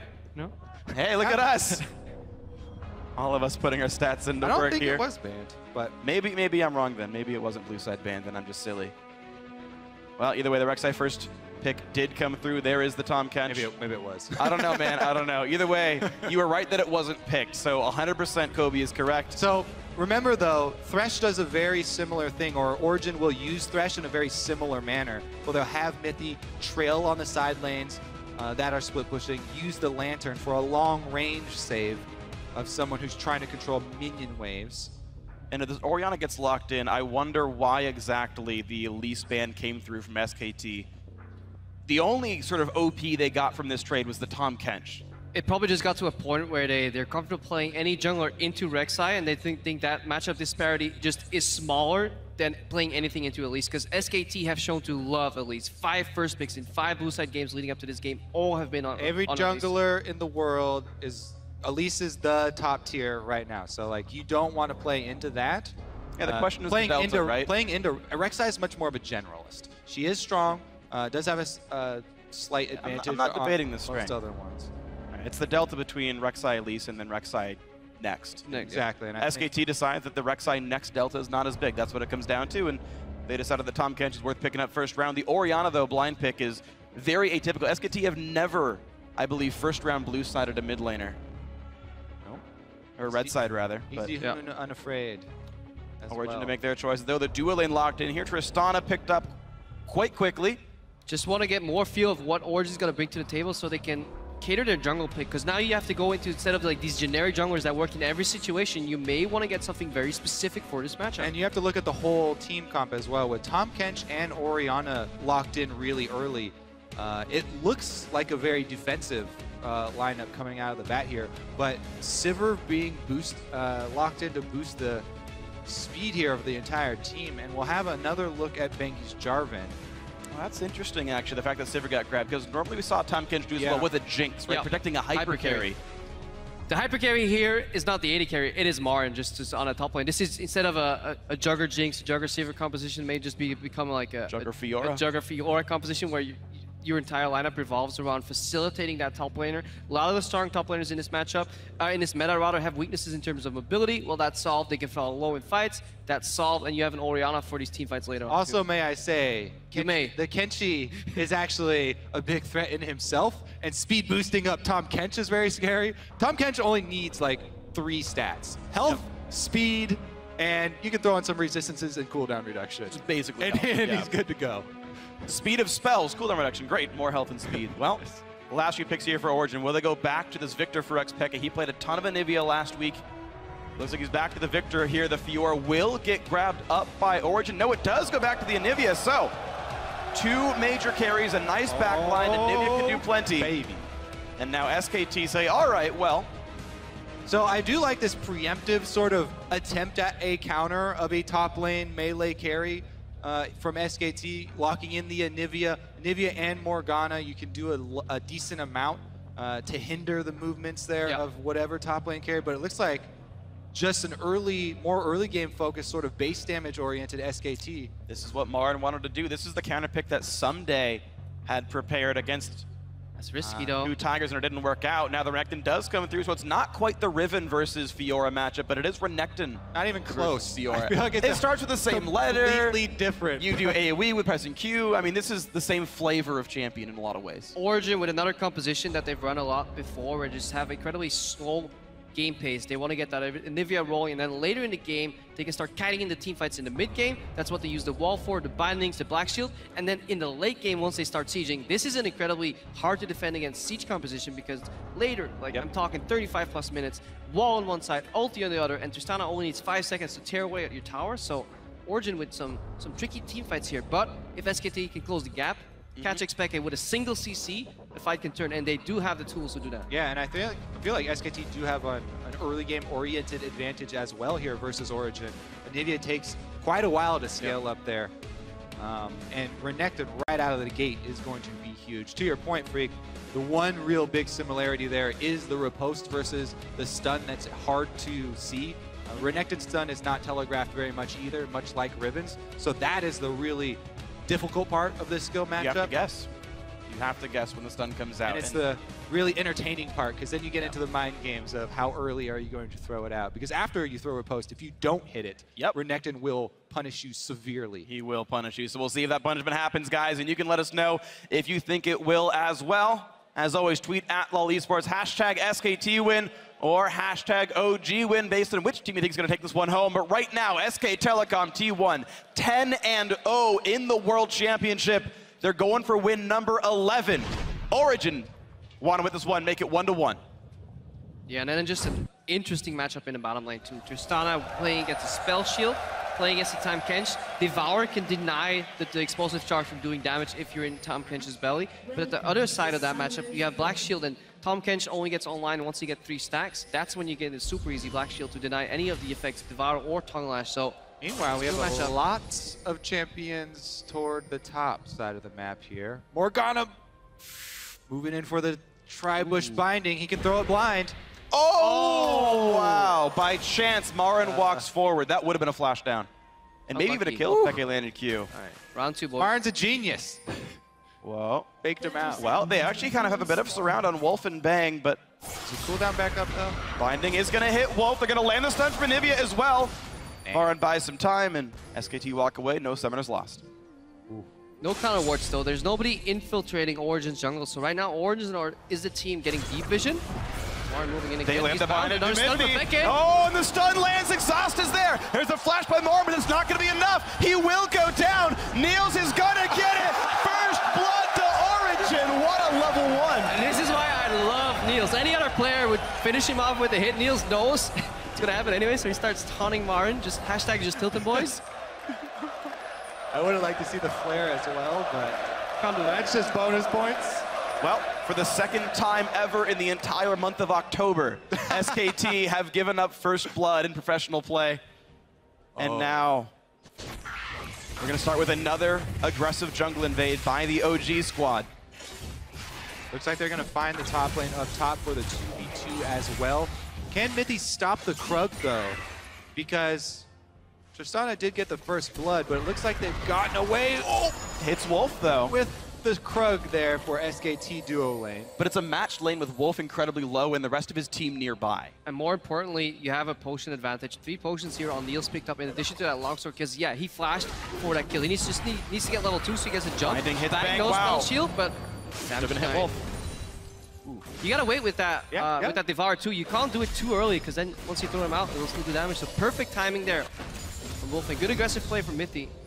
And looking for the knockup there, Amazing has the red buff. Of course, everyone knows where those guys started. Amazing showing in mid lane here, though, as he crosses from red to red. So Bengi knows that he has nothing left in the upper quadrant because his duo started the Krugs, and he saw Amazing go across. So let's take an eye on, keep an eye on Bengi here to see how he reacts. This is one of the most difficult points for a jungler, when you know you've been counter-jungled on one side, and you know that the enemy team knows it as well, and they're going to be defending against it. You might make a beeline to try and take away Origin's blue side, but that's so risky since his top lane is getting bullied here by Niels and Mithy. Yeah, if he wants to go for that play, he needs Easy Home pushing in the mid lane, because Niels and Mithy pushing in the top lane, that could be a 3-man collapse there on that blue buff, sending him so far behind. Speke is showing. He's a good Nivea player, queuing at the same time. The other thing that you can do is level 3, Jarvan. He can go for a gank. He has all the abilities necessary here. No flash on Niels, remember that. Black Shield just went down, so he's down for another 10 seconds. Niels does have a rocket jump. Bind on Wolf, has to pop thick skin. And all as well, but Bengi's still around. Looks for the knockup onto Easy Hoon. He's going to flash away. And now comes the attempt for Bengi. Won't find a thing. Amazing should be getting really far ahead right now. OG knows this is coming. If Wolf walks up on this amount of health, just in the lane like that, going for a trade, you know you're about to get ganked. So Origin playing the necessary amount of respect. And Yeah, SK trying to brute force the gank here for their bot lane, something they generally don't really do. They play around Marin. Interesting. Amazing actually showing himself, giving up more information mid, but Bengi takes that opportunity. He places a ward on the blue buff, and he has Smite available. You can go for that really tricky Smite steal, but oh, he already stole it. Nope, that was his that timed out. All right, he's just going to leave him, and they just track Amazing. So Amazing is getting that lead I was looking for. Bengi just spent all that time literally killing nothing. He didn't kill a crop. He didn't. Scuttle Crab. Oh, okay. He got sorry. He got a Scuttle Crab and a Trinket Ward. All right. Meanwhile, 2 camps over to Amazing. Marin back in the lane. He burns Summoner Teleport to get into the lane, keep himself alive. But look at this. Bang is alone up here. Just kidding. Bengi's there. Mithy's got to be careful. A great flash. Yep, not so much alone after all. Great Boomerang Blade. Bengi down a half. Yeah, Mithy really regretting putting down a tormented soil that deals absolutely no damage rank 1 right now. Yeah. And then getting tower aggro. Bengi taking a lot of damage. Great pickup by Wolf. Amazing. Gonna tunnel forward, but not find anyone to get. No teleports available from the top laners, but mid laners could make their way top for a dive. Right now, it's not the case. EasyHoon has recalled, has a Chalice, does have Summoner Teleport. Wolf's at full health, Mithy at half mana. Amazing also just tunneled over the Baron pit to try and get into SKT territory here. He hasn't gone back to base though, so he has no wards, he has no jungle upgrade for his Smite, and he can't get much done. What you need to do though, he's got this lead on Bengi, he's going to try and keep him down. Bengi's going to head bottom lane though. Yeah, adaptation in this matchup too. Niels using the explosive charge on very low HP minions to add 1 bonus damage to it, then proc the minion death for an instant AoE poke, because he knows if he uses it straight on Sivir, it will be spell shielded or devoured, so it can't use that. But bang with the reaction, good spell shield. So seeing some experience in this matchup already. So Bang has actually been spell shielding even just regular minion death ease, which is interesting for him, so he's getting a lot of mana that way. But actually, the way the abilities work though, one gets spell shielded, the other still deals damage. So Bang trying to make that play. Niels plays around it by actually having both spells hit at the same time, still takes damage on the Bang. Meanwhile, on the other side of the map, Marin is eking out that CS lead versus Soaz, and Renekton getting to level 6 first. Very scary in that matchup. So that's why we're seeing Soaz play so defensively down bottom now. You have to respect the all-in. All right, well, Peke still pushing EasyHoon in. Shockwave will not quite put him in a turret range though. Ulti traded. EasyHoon low on health. Peke though out of mana now. He's gonna have to recall. Well, he's gonna need some help shoving that wave. He literally can't even shove it himself. Marin is on the way, but was spotted by Amazing's Tremor Sense, but they didn't realize that there's the flash. Oh! Marin was still dashing. He couldn't land the auto attack to knock down Peke. Yeah, too fast and not enough. You almost knocked down Crepo there. He was so scared by that. Too fast, but not quite furious there from Marin with that gank. He really didn't have the flash. He just EW would have been the correct play right there. Peke getting away with his life right there. But overall, both teams collapsing in the mid lane. This is something we've seen very often in EU LCS from Origin. Mithy pathing mid, dropping a pink ward for Expected on one side, then Amazing or Expected will place another pink on the other side, and it becomes impossible to gank Peke. It's so necessary since his flash is down, and Nivea, the slowest champion, can't capitalize on that bind. Peke is stuck here. Really wants to push. He denied it a couple. Yeah, 1 minute. We're 15 gold for that bind, you know. Wonderful stuff there. Peke, though, still not recalling. He's sitting right now on 1,900 gold, so Catalyst here is waiting in the base for him right now if he wants to pick those up as his build. Still just sticking into this wave. Mithy Black Shield to get through the lane. Neil's level 6 right now as the lane swap back to the bot side. Peke loses the recall, but there's no flash for EasyHoon. No, take it back. It's back up already. I expected it to be down, but it's already back. Yeah, Bang and Wolf, they did a good job though. Staying even CS, being down this many potions and some experience early, getting like those Krugs early. Now they're actually winning these trades. They stayed even on CS, BF against BF, even though they were laning against triple potion and a longsword in a double range matchup. Honestly, fantastic performance from them to keep that CS even and just nullify whatever advantage OT had in that 2v2. Keep an eye on the wards. Oh, the ward's in the side brush. All right. Oh, Summoner Teleport canceled, though. Looks like Peke did not want to go after all. If you want to pull that off, you have to wait for the commitment in an engage down bottom, though. You're never just going to randomly teleport. Yeah, randomly teleported to start it out. A Binding has to land, or Tom Kench has to go all in. Great pickup by Wolf. Here comes Bangi. Mithy's in a really bad spot. Does not have flash. Does not have anywhere to go. Okay, Niels can live, but it's still a 1-for-0. Great pickup by SKT. Miscommunication on the teleport, and then great gank there by Bangi. Let's see what else they can get off of it. A lot of control on the bottom side. Actually, Niels about to be surrounded here. Look how far up Bangi is. Ulti forced just to stay alive. They're going to get the tower lead off of that kill as well. Nice play by Marin. Baits out the riposte. You can see plus 14 minions already, so as getting behind in the matchup. And this is what Marin was talking about in that interview, is like, we don't need to allow them to make those macro level gameplay shot calling victory moments there on Origin side. We simply want to outlane them. SKT right now 1.4k ahead. Again, another early tower here and taking a dragon to boot. And that's what we expected from Origin, just playing slow, steady, farm up for late game. But a team as smart as SKT will punish you for that eventually. And look how quick they're even playing. Land the smite, walk back to mid lane, let Sivir finish it off, make sure these waves are under control, and look at this, amazing. Stalking Marin through the jungle. Marin had ulted to hold mid lane, I believe. Looks like they are prepping for the dive as they send Mithy up as well. Turret's plenty healthy though. Summoner teleport up for Easy, who he can defend Down Marin here. No ulti on Marin. Amazing will pull aggro. Here comes the teleports. Here comes a ton of damage. Holy cow, he's already gone. Amazing. Does flash to get away. The heal helps a bit, and Izuhun did cancel the teleport. Yeah, so both mid laners failing teleports on side lanes here, and it is equalized. But the big rotation from SKT, they were already in transit with the duo lane, so the tower doesn't go down afterwards. SKT hold on to their objective lead, and Soaz has to...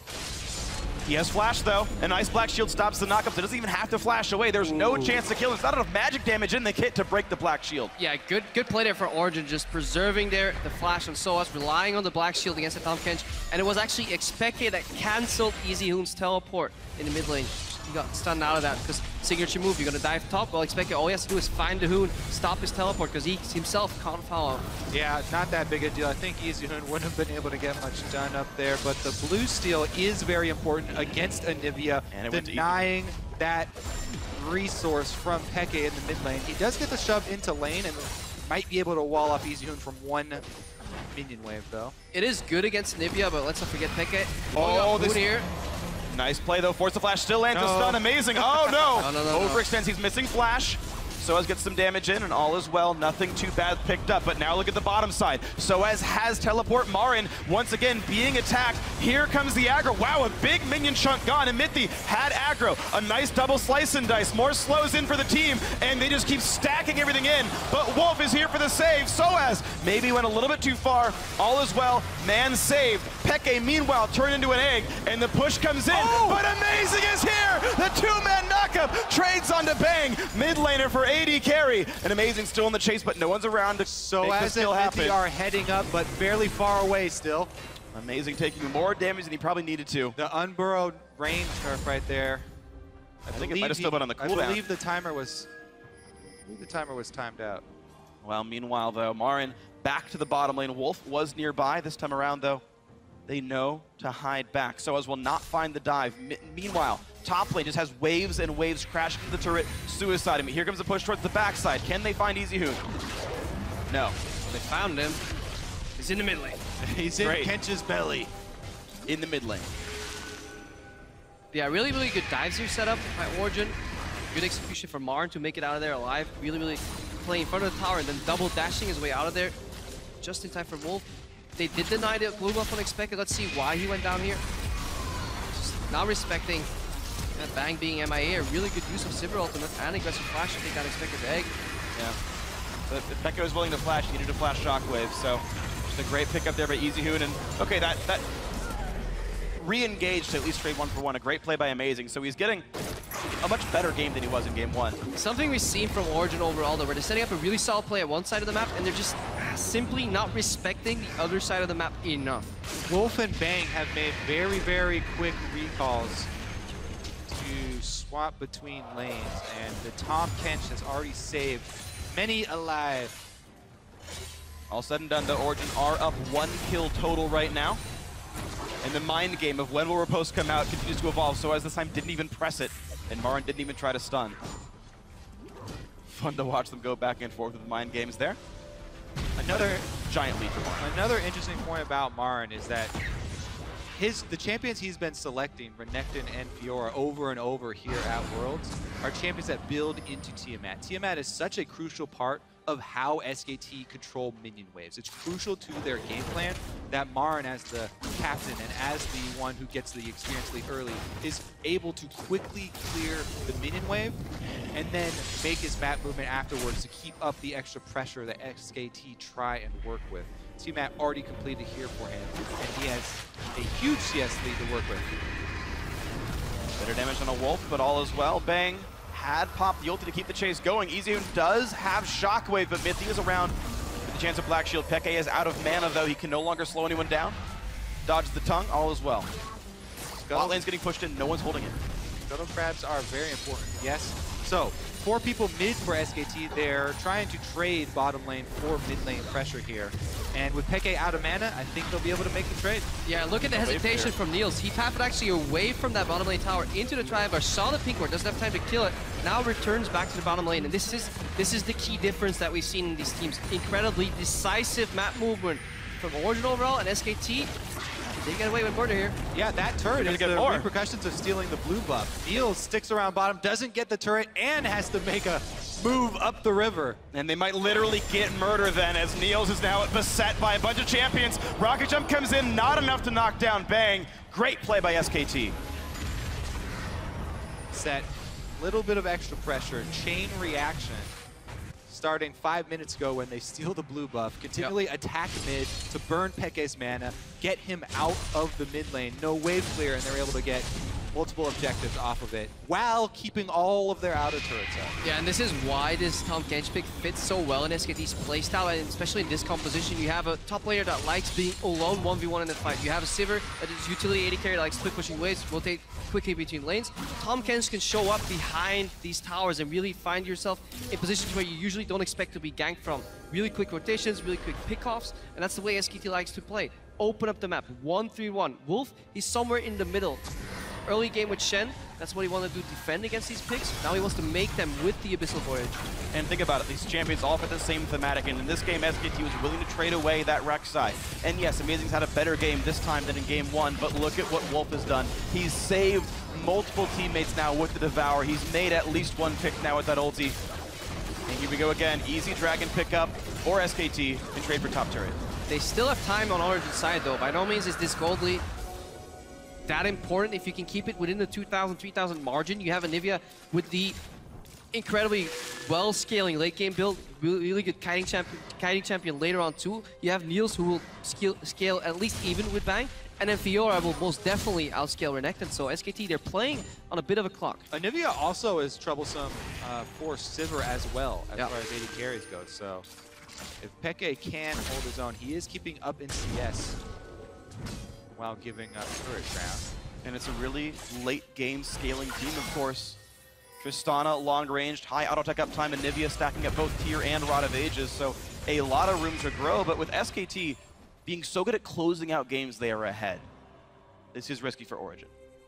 We'll have to see if Origin gets caught moving up for wave clear. That's generally how SKT gets the most kills at this point in the game. People moving up for wave clear. We see some pings on the map. Wolf in the river. Here's the thing. Martin doesn't have TP, so they're committing to the split push Renekton top. He's going to try and burn down the turret. Meanwhile, Peke actually moves over there to try and wave clear. So Origin should be able to get this bottom turret without reaction here really from SKT. Because Peke switched over to top lane though, mid lane does get a little bit of presence. Martin doing what he actually usually does. He pushes up top, fakes the rotation to mid, then goes back top immediately. A lot of other teams will push up top, try and force something mid, realize it's not working, then move back. He already preemptively keeps moving in between his lanes and always ends up back on the solo lane, pushing, putting pressure. And it's a strategy that's enabled by that early Tiamat that he always gets on these Tiamat-focused champions. You can annihilate the creep wave so quickly, then go into Fog of War, not give away any more information. Keeps the enemy team guessing. Schrodinger's crocodile. Yeah. Meanwhile, it takes a bird with the eagle-eye vision going back and forth between these two lanes. Peke's been back and forth, wave clearing top, then mid, then top, then mid. He might have to go back there again. Bot lane turret to go down at least. And while we keep track of all of these trades that SKT are making, the whole while they're purchasing wards while they go on these moves through Origin territory. Every time they make a map movement through the jungle here, they're dropping off wards as they do so that in the next 5 minutes of the game, the next 3 minutes, they get more information on the counter moves that Origin are trying to build. Yeah, an incredibly slow and methodical approach here from SKT. They're not getting objectives. Origin, they seem fine, just keep wave clearing at their tier 2 towers, just saying, well, we're trading gold evenly somewhat. But eventually, that's when the lights go out, when it becomes dark, when all your current wards fade away. That's when SKT makes the play in the fog of war. Origin are looking for that team fight to turn it around. Right now, they're just trying to farm up. As we talked about, the scaling of Fiora, the scaling of Anivia. Just get Baron wards. That's their only goal right now for Origin. Few wards far in between, just so they can figure out what SKT is doing and then pull back again and just try and make a pick, because SKT have overextended, just like Marin. He may be caught out here. He's pretty far. EasyHoon does have teleport, but no one else is nearby. There's the ulti pop by Soaz, a flash by Marin to really get himself away. Summoner spell for ultimate. I think Amazing sidestepped the slice so he didn't proc the dice, and Marin was forced to flash there. Yeah, when you gank Renekton, you never want to come from directly behind him, because it just enables his escape through the slice and dice. Always attack from the side. Yeah, Marin wanted a double jump, but through Amazing's play, no dice. Great joke. Shut up. Well, I saw you set up for it. Yeah. So excited. You just kept talking, delaying it, making the punchline worse and worse. Well, look at this. SKT, they return to 1-3-1, but they actually have Sivir in the bottom lane. A little bit more dangerous, so Bang is the one who has to retreat to Fog of War after trying to clear the minion wave. Yeah, look at the difference, though, from Mithy and Wolf. Wolf's helping the strong side of the map here, defending that Baron vision. Mithy is just hovering around his AD carry Niels because he's afraid of a potential teleport, maybe Abyssal Voyage. They don't confide in Niels enough to be able to push that alone, so that means OG is playing the rest of the map 4 against 3. They just saw Tom Kench on the Scuttle Crab by Baron, though, so they know how to have a few seconds to try and shove the wave. They rotated towards mid here, fishing for bindings at the turret. So hard to siege into an Ori, though, at this point in the game. Poses a lot of threat to these champions, and Origin get 2 caster minions up there before, oh, they're gone again. EasyHoon is totally safe in the mid lane. I think we'll just see a lot of fussle around mid and bot lane, just trying to push that in and secure the dragon. That is probably what Origin is looking for. They don't really want to give up a 3rd dragon. SKT, though, Abyssal Voyage. Here comes Tom Kench, wall in the side, and here we go. Who's going to get picked up? Stun only hits Wolf. A great rocket jump plus Black Shield means nothing is gained. That was actually very good communication on Origin. They didn't use all of their cooldowns. Soaz held onto his teleport. Pekka said, I have flash, don't worry, we're going to escape from this, continue pressing. And Origin actually have the minion wave advantage, all 3 on SKT's side. And he's going to look for Marin right there. Gets one of the... Oh, and he perfectly times the riposte. He stops the stun while getting one himself. He's looking to chase Marin, but cannot land another one. A nice bind on the side, but they just don't have the damage to kill him off just yet. Wolf is on the way. Around. Wolf can save. A nice knockup by Bangi. Amazing's in a really bad spot. Eaten up and taken away from his flash. That's a kill. Miscommunication from Origin. That bind land, they could have killed Marin, but Amazing went in for the play while his Soaz and Mithy were already backing off, so really not on the same page there. Meanwhile, some disconnect. Well, bot lane already pushed in. Bang was totally safe on that bot side. Gets rid of plenty of minion waves. You can see 188 minions on him. 2 item spike already there for the Sivir. Yeah, let's watch this again. Soaz really good identifying that he's first to fight Marin here. He has the minions in case Marin wants to trade. He has his team coming up, and just keep your eyes on that binding from Mithy, if that's communicated or not, because Amazing really wants to go for this dive. This bind lands. At this point, Soaz could be diving Marin. Also, Kench is trailing Amazing, but he's burrowed, doesn't see him until it's too late. The tremor sense triggers, and he knows champions coming. He knows that maybe they were on top of each other. Kench is a fairly large fellow. I mean, the thing is, they don't show up in the minimap, so if he's focusing on what's in front of him, he has to look at his own screen and scroll back down. All right, no excuse. It was just poor. It was just poor. Yeah, just a tiny misplay. That's what we've seen from Origin before. They execute a lot of strategies in the mid game decently well, but then they make this minor slip up, whether it's some hesitation, face checking a brush here. So us, nope. Origin this time. Oh, but he didn't realize he was there. It was only Marin who was hitting it. Wolf is around. Here comes the binding. He's going to miss, though. All the spell shots are going to whiff. Just cover fire. Bang's around on the backside. Of course, Bang does have ulti. 2-1-1 on him.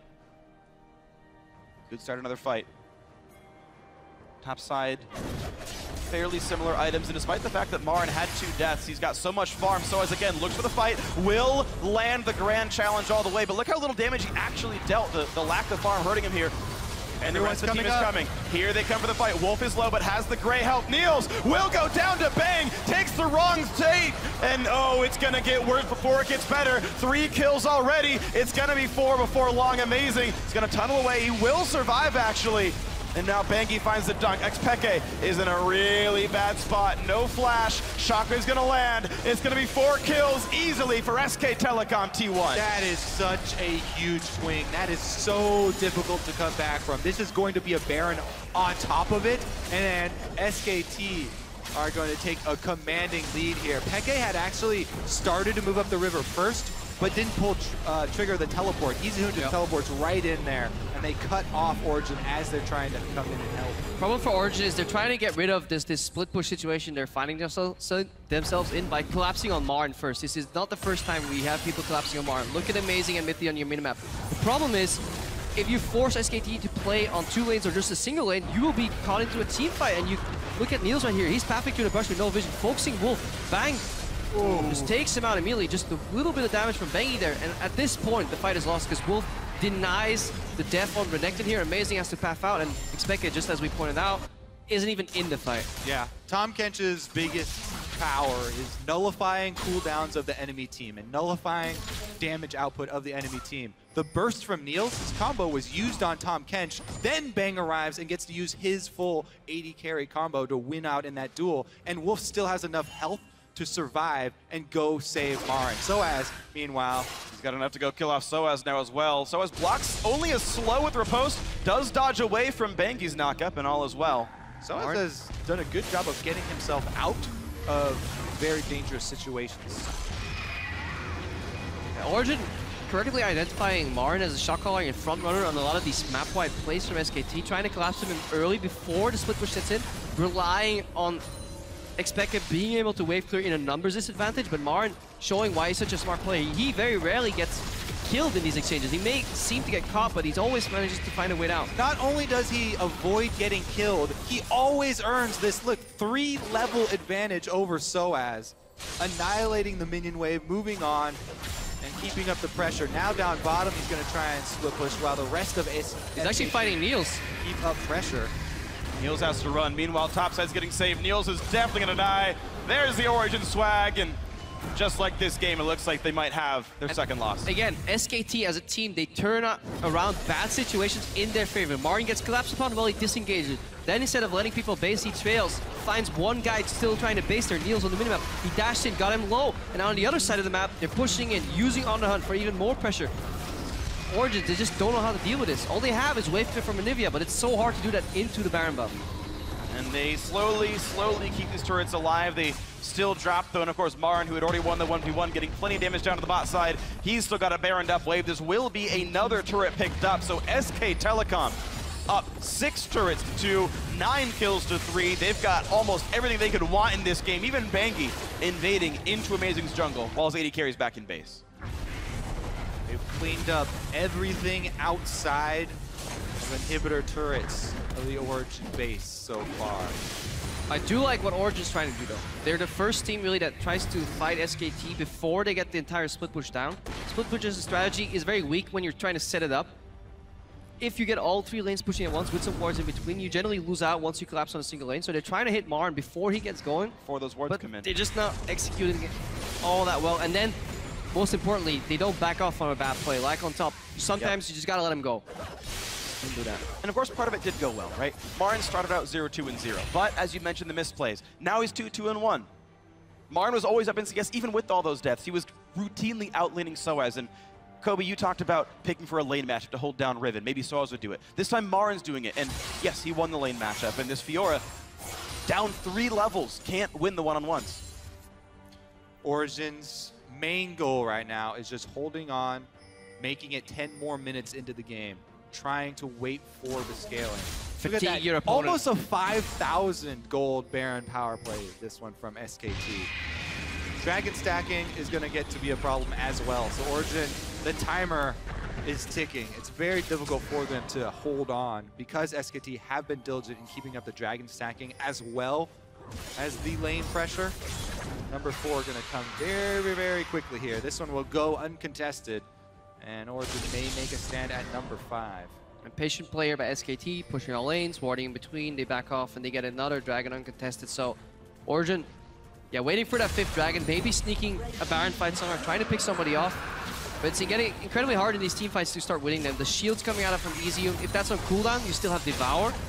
Because of the fact that they're actually trailing ahead in gold, Marn is not losing this late game matchup for Fiora into Renekton. So it's very hard to find a win condition right now for Origin, other than a major mistake from SK Telecom. And this team is not known for major mistakes. SKT, so good at closing out their games. Dragon 4 picked up already, so another minion wave clears even faster. 50% bonus damage to minions for Dragon 4. Bangi starting to really push forward. The wards, very good from SKT right now. Many down to that bottom jungle. Starting to come down to the left side as well. Amazing says, hey, you're taking away my jungle. Could you stop that? Bangi says, no. Yeah. No, I'm not gonna leave around the most annoying jungle smite. SKT take over the Wolf Wisp. Bangi has been unperturbed by the Gragas global ban here. He's performed so well on this Jarvan. The jungle targeting has not been an issue for SKT at all. Yeah, 3-man knockup in the first game, really winning one of those fights there. Origin right now, they're grouped. If you look at itemization too, Mithy forced to go for, yeah, nullification of that Sivir ulti with Talisman. One more hit would do it, and the turret does go down. A flash force away from Peke. And oh, wow, the damage from Bang nearly kills off Niels, and who got a fight on the side. But Bang had already picked off the kill thanks to red buff. So as forced to flash. Boomerang Blade will not quite land, but it comes back, and Bang with dissonance will pick up that kill as well. There's a double for him. The rest of the fight continues. Peke knocked up, stops the Glacial Storm. And now that egg has nothing to do but get hatched. As he's attacked and killed. Back into an egg, back into a Nivea, dies anyway. 3 for 0. A complete stampede here from SK Telecom. Pops on the hunt. Origin already used their disengage tools to secure that tower. Wall was used, ultimate from Peke was on a minor cooldown. Then Niels is caught up running away. Niels needs to be able to stand still and trade, then maybe he can win. But if Bang gets 2 uncontested autos, at that point, all you can do is crits. Bang has been rolling deep in crits this game. Roll the dice. Better dice than Marin certainly in this game, but he's been wave clearing down to the bottom side. 3, 2, and 1, still the ever-potent split push threat that Origin have yet to deal with all series long. Yeah, and then once you disengage, usually that's enough distance to cover. But then again, Anivia is so weak. Wall is down at this point. If they had Wall, they could disengage you. Good aggressive flash from Bang, and yeah. You got the auto crit and reset crit as well. Yeah, 2 and 4. Still takes 4 autos. Ended up 50-50, but yeah, just great chase down. And Soaz can't even 1v1 on the AD carry. I mean, imagine what happened last game when Marin fought Niels. It was an AD carry with the shield there from Orianna, though, helping him a little bit. But at the same time, I like the Abyssal Voyage too against Anivia, because once she disengages, you can close a lot of distance, getting behind enemy lines. All you need to do is slow her down, and that's what Wolf has been doing repetitively in these fights. Marin found himself behind Amazing, though. Pinster here from SKT. Baron is already going down, and rapidly at that, it's down to 1,000 and an easy pickup. SK Telecom, their second Baron of the game. The first one got him a lot of turret kills. This one could win them the game. With mid lane already open, it should be easy for SKT to keep up the pressure here. Soaz actually will even have a hard time 1v1ing Bang here. Bang doesn't have summoners though, so that would be his one hope. His ward does see Wolf though, so there goes all of that hope. And he can QSS Grand Challenge anyway. We've actually seen now both times the AD carry getting QSS, or at least Mercurial Scimitar, 4th items because of the Fiora matchup. In later game team fights, Soaz will cut a wave down. That is something gained for Origin, a bit of time. But this wave must be killed if to do anything. Yeah. And again, Marin consistently away from his team. Just split pushing in the bot lane now. He took away red buff. He's always moving first to keep an additional lane pushing. Never commit to a single lane. Spell shield's down. Bang gets caught, but eaten away by a wolf. Stun did not land for Peke. Did not buy him the time they needed. Bang pops ulti and the team runs away. Yeah, and they can't afford to chase all the way through, make it a potential collapse with Soaz because there's so much pressure from Marin already in the bottom. Now he's done pushing bot lane. He's TPing top. Blue trinket even used to spot him. Soaz has to take the long way around. It will buy a bit of time for Origin as the rest of the team is chasing Soaz. He's still trying to run. Command distance buys even more time. Wolf's on the run. Soaz does have one more jump. Gets some damage. Gets a riposte. And he's gone. Because SKT were pushing all 3 lanes there as well, there's nothing that Origin could get while Soaz was running around. Peke tried to go top and add an extra wave of pressure top, but that's only a few minions, won't kill a turret or anything.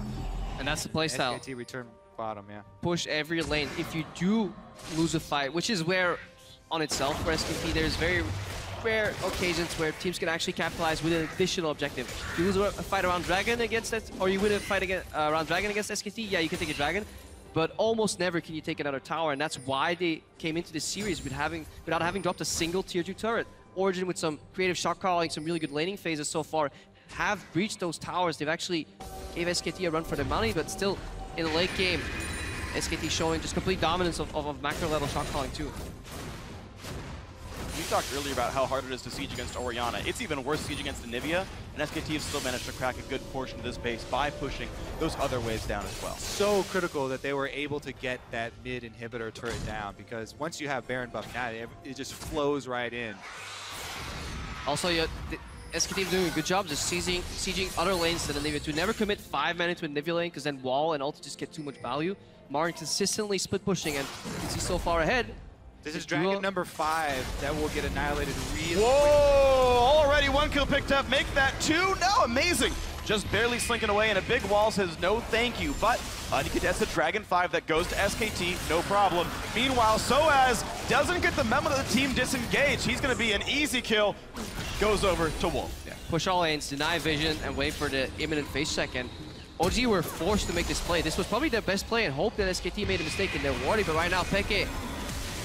As QSS, I don't believe it blocked the double E damage, but either way, Peke forced to run away. Marin now next up in the chase. A flash, there's the hit. That egg's not going to be long for this world. It will turn back into Anivia, and the question is, can Peke make the outplay? Marin, nice stun. Yeah. Can't re-engage the Q to make it stun the target. Beautiful play right there, good knowledge of the mechanics, and now the push continues. SKT inside the base, there's the dunk, it blocks it, amazing. A nice shield from Orianna, still on the push forward. Origin forced to run away from their own base. Well, SKT are going to move right in then and take down Nexus turrets. 3-16, all is well for SKT. Nexus turret number 1 goes down. Dragon 5 picked up. It makes the push easy. Individual play made it all happen. In perfect unison, the swag comes out, and SKT are 1 game away from their 2nd World Championship final. The synchronized flag spam right there. Probably the best that we have seen yet as well. I've seen some really good penta icons there in group stages. Add some flavor to the dying Nexus, but overall, yeah, this was one of the signature compositions that Origin ran in group stages. A lot of success found in that Anivia composition, but many people question its use in this matchup because it plays into SKT's strengths. You go for the slow late game approach from Origin. Yeah, sure, maybe you may be good at that, but you just give away too much in the laning phase, get too far behind, and you see how well SKT plays around vision control in between lanes, vision denial mostly. Origin, they only found 3 kills in this entire game.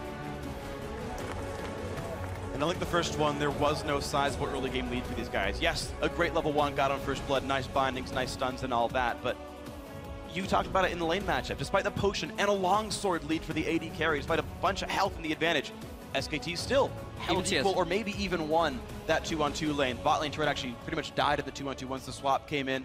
You saw Marin yet again crush Soaz in the lane, despite Origin ganking twice. That Renekton was 0 and 2, still up 80 minions, still up 4 levels, still winning the 1-on-1.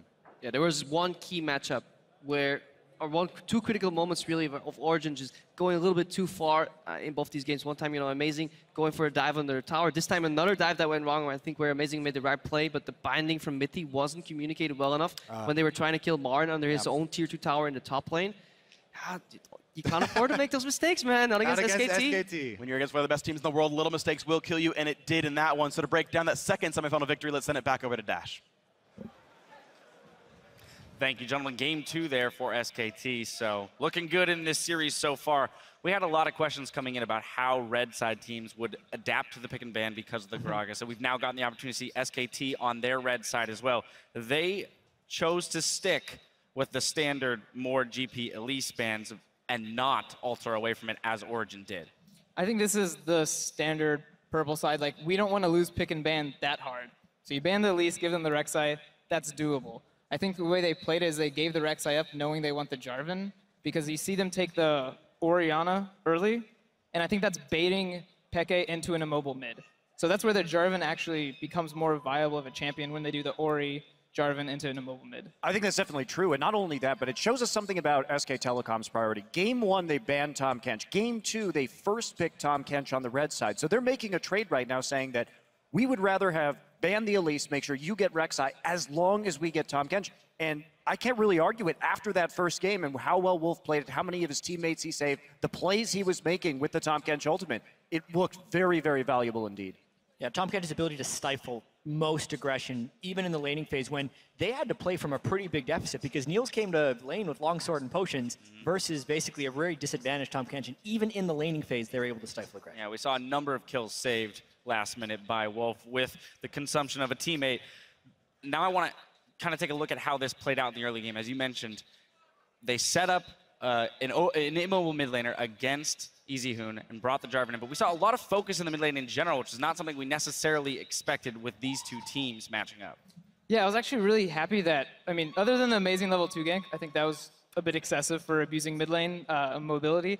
But Amazing's underwhelming level 2 gank. Yes, not the amazing level 2 gank. I'm gonna come tax XP gank. But I really liked how they kept going for mid lane over other lanes, and then even SKT followed it with Sivir ulting mid, with Renekton running behind and Nivea mid. Like, both teams were actually throwing a lot of things to kind of like punish these mid laners, because yeah, Orianna and Nivea both scale well, but are really weak during the laning phase of ganks. Yeah, what I found interesting is we were like 25 minutes into the game, even though there was a lot of focus mid. I actually felt like it was an Origin game as far as the pacing of the matchup, until they continually tried to kill Marin. Oh boy. And it always led to just escalating levels of disaster. Yeah, let's dive into this a little bit, because as you mentioned, Origin looked like they were sitting pretty with a relatively good scaling composition that was relatively even in gold. However, the difference in the top laners, as you watch the CS differentials over the length of the game, becomes very concerning for Origin. Yeah, so I can see why they were trying to kill him, because they didn't want the CS difference to grow, but this is the second time in a row they tried to kill Marin. The first time was amazing, going underneath the turret. And by the way, even though Someday tried to convince you otherwise, Renekton is a tank in this game. So trying to overcommit with him with just your top laner and a little bit of backup is going to lead to disaster. He gets gobbled up by Wolf. The rest of the chase is failed because Origin was really scattered in the way they approached that. Look how late Xpeke was to the party. They tried an aggressive chasing play onto a tank without vision of the enemy jungler, when in reality, Origin was actually doing great to stall out the game. They did not need to make an aggressive move here. Renekton is not like Fiora, and it won't be the big problem as it was last game. Renekton is never going to solo kill you inside your base, even if he gets 500 CS. This was not a play Origin even had to make. I mean, I think that's true to a certain degree, but they have to play they don't have to necessarily make that play, but they at least have to make it safe for so as to farm. Because in the 2 games we've seen so far, Marin up 147 CS at the end of game 1, 125 at the end of game 2. So honestly, Origin has not been doing a good job of putting the necessary vision down to farm the waves. So they're just losing a lot of CS on the map, while Marin is picking it up every time. And it's creating these massive farm differentials. I think almost some of this is a bit pure pre-game knowledge. I think Marin knows where Amazing's going, even without wards. Yes, SKT has better deep wards than Origin does, so he has more information, but even without that vision, I think he knows, so as is going to be on the island right now, I can push this out, I'm safe. And every single time, yeah, Amazing's mid or bot right now. He hasn't really been showing that much pressure top, and Marin's playing that way, that no jungler's coming top. So what do you attribute, though, SKT's ability to pick up all this extra CS on the side lanes? Because you mentioned the statistic of how much further Marin is ahead, but when we look at the other 2 matchups, mid and bot lane, they're relatively even throughout the entire game. So it's really just in that top lane that Marin is picking up those advantages. Well, it's about how you control the minion waves, right? And setting up situations where you can get long lanes of farm and then shove them back out. And that just shows that SK Telecom is really farming 3 lanes, and Origin is consistently only farming 2. So they're getting a third of their farm goal just chopped right off. Well, a big punishment in the wave control is they have Tristana. So they can no longer freeze with their AD carry. They can no longer set up these slow pushes because it goes so quickly with the Tristana E. So if they want to make a better kind of minion wave thing, if this is kind of the key that's going to get Soaz back in the game, I think they have to move away from the Tristana. Faker on your screen making his way into the arena because he will be stepping in for Game 3. SKT is just one game from closing out the series to advance to the 2015 World Finals. We'll see if they can close out this series and to keep their perfect record alive with Game 3 versus Origin. Stay with us. Right now, SK Telecom T1, 10-0 in the World Championship. They're going for win number 11. Peke, meanwhile, turned into an egg, and the push comes in. Oh! But Amazing is here! The two-man knockup trades onto Bang. Here they come for the fight. Wolf is low, but has the gray help. Niels will go down to Bang, takes the wrong state. With Dissonance, will pick up that kill as well. There's a double for him. The rest of the fight continues. Peke knocked up, stops the Glacial Storm. And SKT are one game away from their second World Championship final.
Welcome back to Brussels and our semifinal series between SKT and Origin. As we speak, SKT is setting up for Game 3, and it's do or die for Origin. First thing we have to address, of course, is the substitution of Faker back into the mid lane as Origin has been unable to beat EasyHoon yet. Yeah. They're now being thrown yet another curveball in their fight to stay alive in the series. Yeah, so I actually feel like Faker's more of a fastball in this instance. I'm going to make a baseball analogy.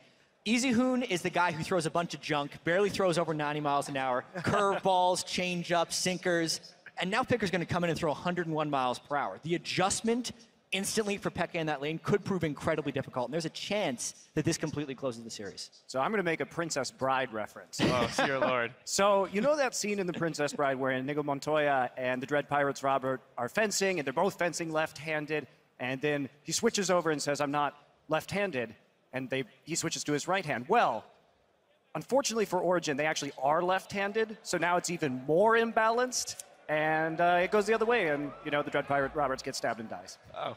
I just feel really scared for Peke. A pleasant thought, Monty. But this is Origin on purple side, and they're going to blind pick mid into Faker. This is why I liked Faker in this matchup, is because now Peke is playing all these immobile mids, all these scaling mids, and he's blind picking them into Faker. So they have to either change their pick and ban to where Peke's last pick, or I'm terrified. Yeah, so you think that there's a distinct possibility they will change their pick ban strategy so that Peke gets that final shot? Well, what Origin's done is like they didn't really adapt to the top lane meta that's been coming out. So I doubt that they'll be fast enough to adapt to this, where they need to be last pick in their mid lane.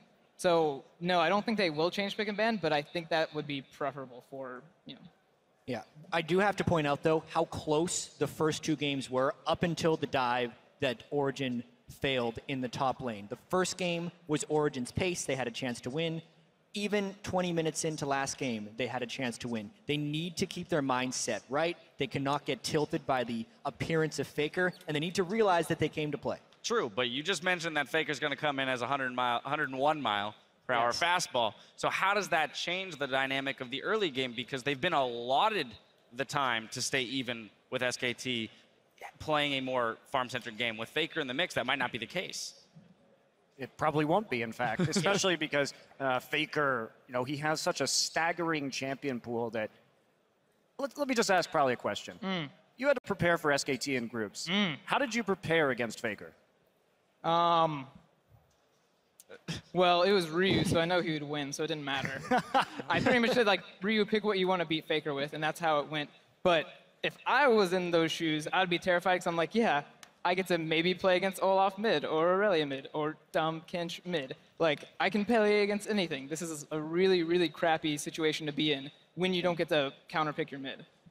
Well, I mean, Origin is on the red side, so they have the opportunity to counterpick the mid. But they haven't. They haven't. That's the thing. All Here's Worlds. the thing they might change if they're thinking, if they get a power pick for Soaz in the top lane, if he goes early Fiora or Darius, then they can actually save that last draft choice. And I don't even think they're going to get much value out of the counter pick, looking at his champion pool, because it's a Nivea or Orianna. But if they last pick mid, do I get the box you're standing on? For segment? No, you don't Wait, get any of that. so your argument, though, is that since they haven't been playing well in the top lane meta so far, right, they wouldn't necessarily take a power pick for Soaz so early? Well, they did get the Fiora into Renekton, which I think is great to pressure the Renekton early, because eventually Fiora is going to be better than Renekton. They didn't do any of that. So why would they just start swapping that up and do that now? I don't think they know how to play around the top lane correctly. So I think what Origin needs to be doing is get the early game over. I think their early game standard is pretty poor. Amazing hasn't been getting lucrative ganks off. They're pretty wonky, nothing happens.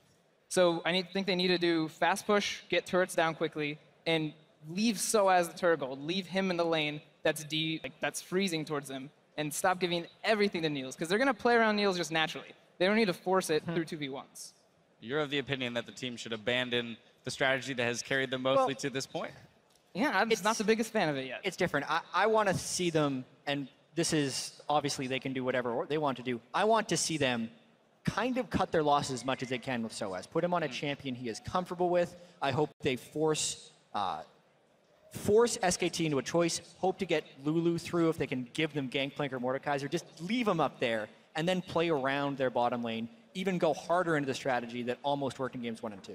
Yeah, that would be my curiosity. If you saw something like a Malphite going to the top lane, Orianna in the mid, or the Lulu, as you mentioned, which could be left up, and funnel all of their resources into Niels and see how that manifests either on Tristana or Kalista. The only thing is, Malphite would be their only option. So say that is their plan, is they give this Malphite something you could just leave up there as a rock. That means you have to abuse the level 6 TP bot, force that 3v3, because Malphite's going to win every 3v3 bot. And then it means if you win this game, game 4, they're not going to let you have Malphite anymore, because they know your strategy. So I don't think this is something that they can actually reuse without it just being banned out instantly. I think the final thing to kind of hit is what they can do regardless, outside of picks, right, in terms of their actual play and their shot calling, because we have seen Origin a couple times in this tournament make fantastic Baron calls, which put them ahead in games. They did that in game 1, they didn't close it out. But where can they look to make really decisive calls that might throw SKT off of their traditional and very methodical play style?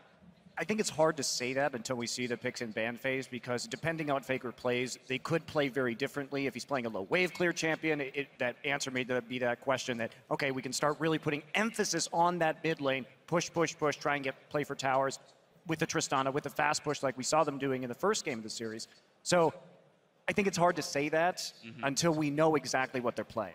Right, we are giving Faker a little bit more time to get ready on stage as he's had to make the substitution.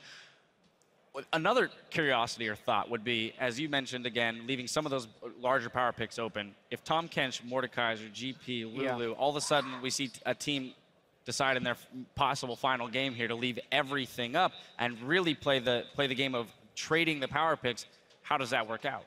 The unfortunate thing is SKT can block it, as they did in game 1 when Origin decided to ban out junglers on one side. But if it didn't, I would like to think you first pick Gangplank, because he is the unanimous #1 pick amongst most professional teams. And then you trade that for something like Mordekaiser and X. Hopefully that's Tahm Kench or Lulu. If Origin wants to win, it has to be. All right, well, that's about all of the possibilities that could happen in Champions Life. Let's send it over to Freak, Kobe, and Crepo in the caster booth for the play-by-play. Thank you very much, Dash. And yes, we are getting ourselves ready to get into this matchup here. Faker is in for game 3. We've seen it happen before when the team is down 0-2, and like, Faker, come in and save us. Now they're up 0-2, and like, Faker, send us into the World Finals. Like, and you know, I wonder if it's just deciding on Origin's fates. Like, yeah.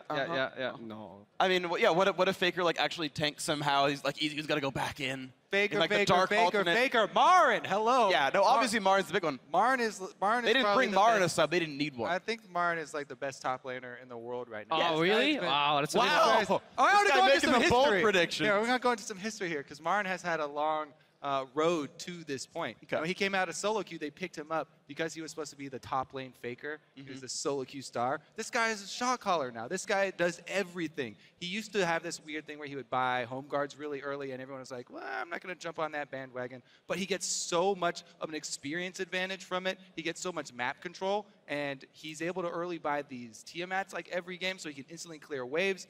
He just constantly builds up this slow lead over the opponent, and then eventually, you get to 25 minutes, and he's 3 levels up on your top laner. Yeah, he just has this annoying mannerism of just always getting ahead. And the first time Marin popped on a lot of people's radar is just, when he started getting known for having the second highest GPM in like LCK as a top laner in a very lane swap oriented meta where half the games he wouldn't even be starting in normal lanes, but he had this play style of teleporting early back to the lane, playing around, that advantage, mostly on Maokai, just spamming saplings, breaking the conventional lane swap meta back in Korea. So, and you can't ban him out either. I mean, you're going to ban away Fiora. Well, he doesn't really care. He's going to play Renekton. He's going to play. Well, that's the thing, though, is I don't feel like Origin have tested him properly, right? Like, coming in, he's a really, really good Fiora player. And they thought, okay, we think Kennen's the counter pick is going to work. And they tried that. That didn't work. Okay, Origin tried, let's steal the Fiora. So let's make him play Renekton.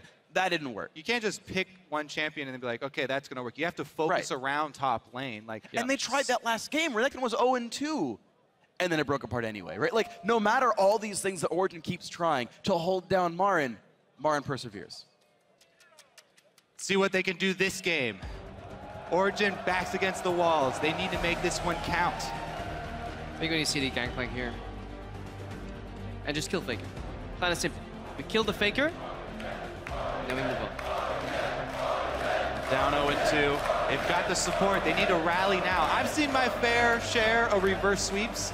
You guys are experts on this matter. I don't know anything about reverse sweeps whatsoever. Never experienced one. I feel the one. Cloud9 vibe flowing through Origin right now. High rips off his jersey. Fills in for Xpeke. I like the Kench ban. loses All right, the game so anyway. Rek'Sai, Mordekaiser, GP both up. Gangplank. Yeah, SKT banning out Mordekaiser. This is what we've seen very often. 2 target bans, Guessing 1 you OP wanna give us away. GP? We'll take Gangplank. So they give him Rek'Sai.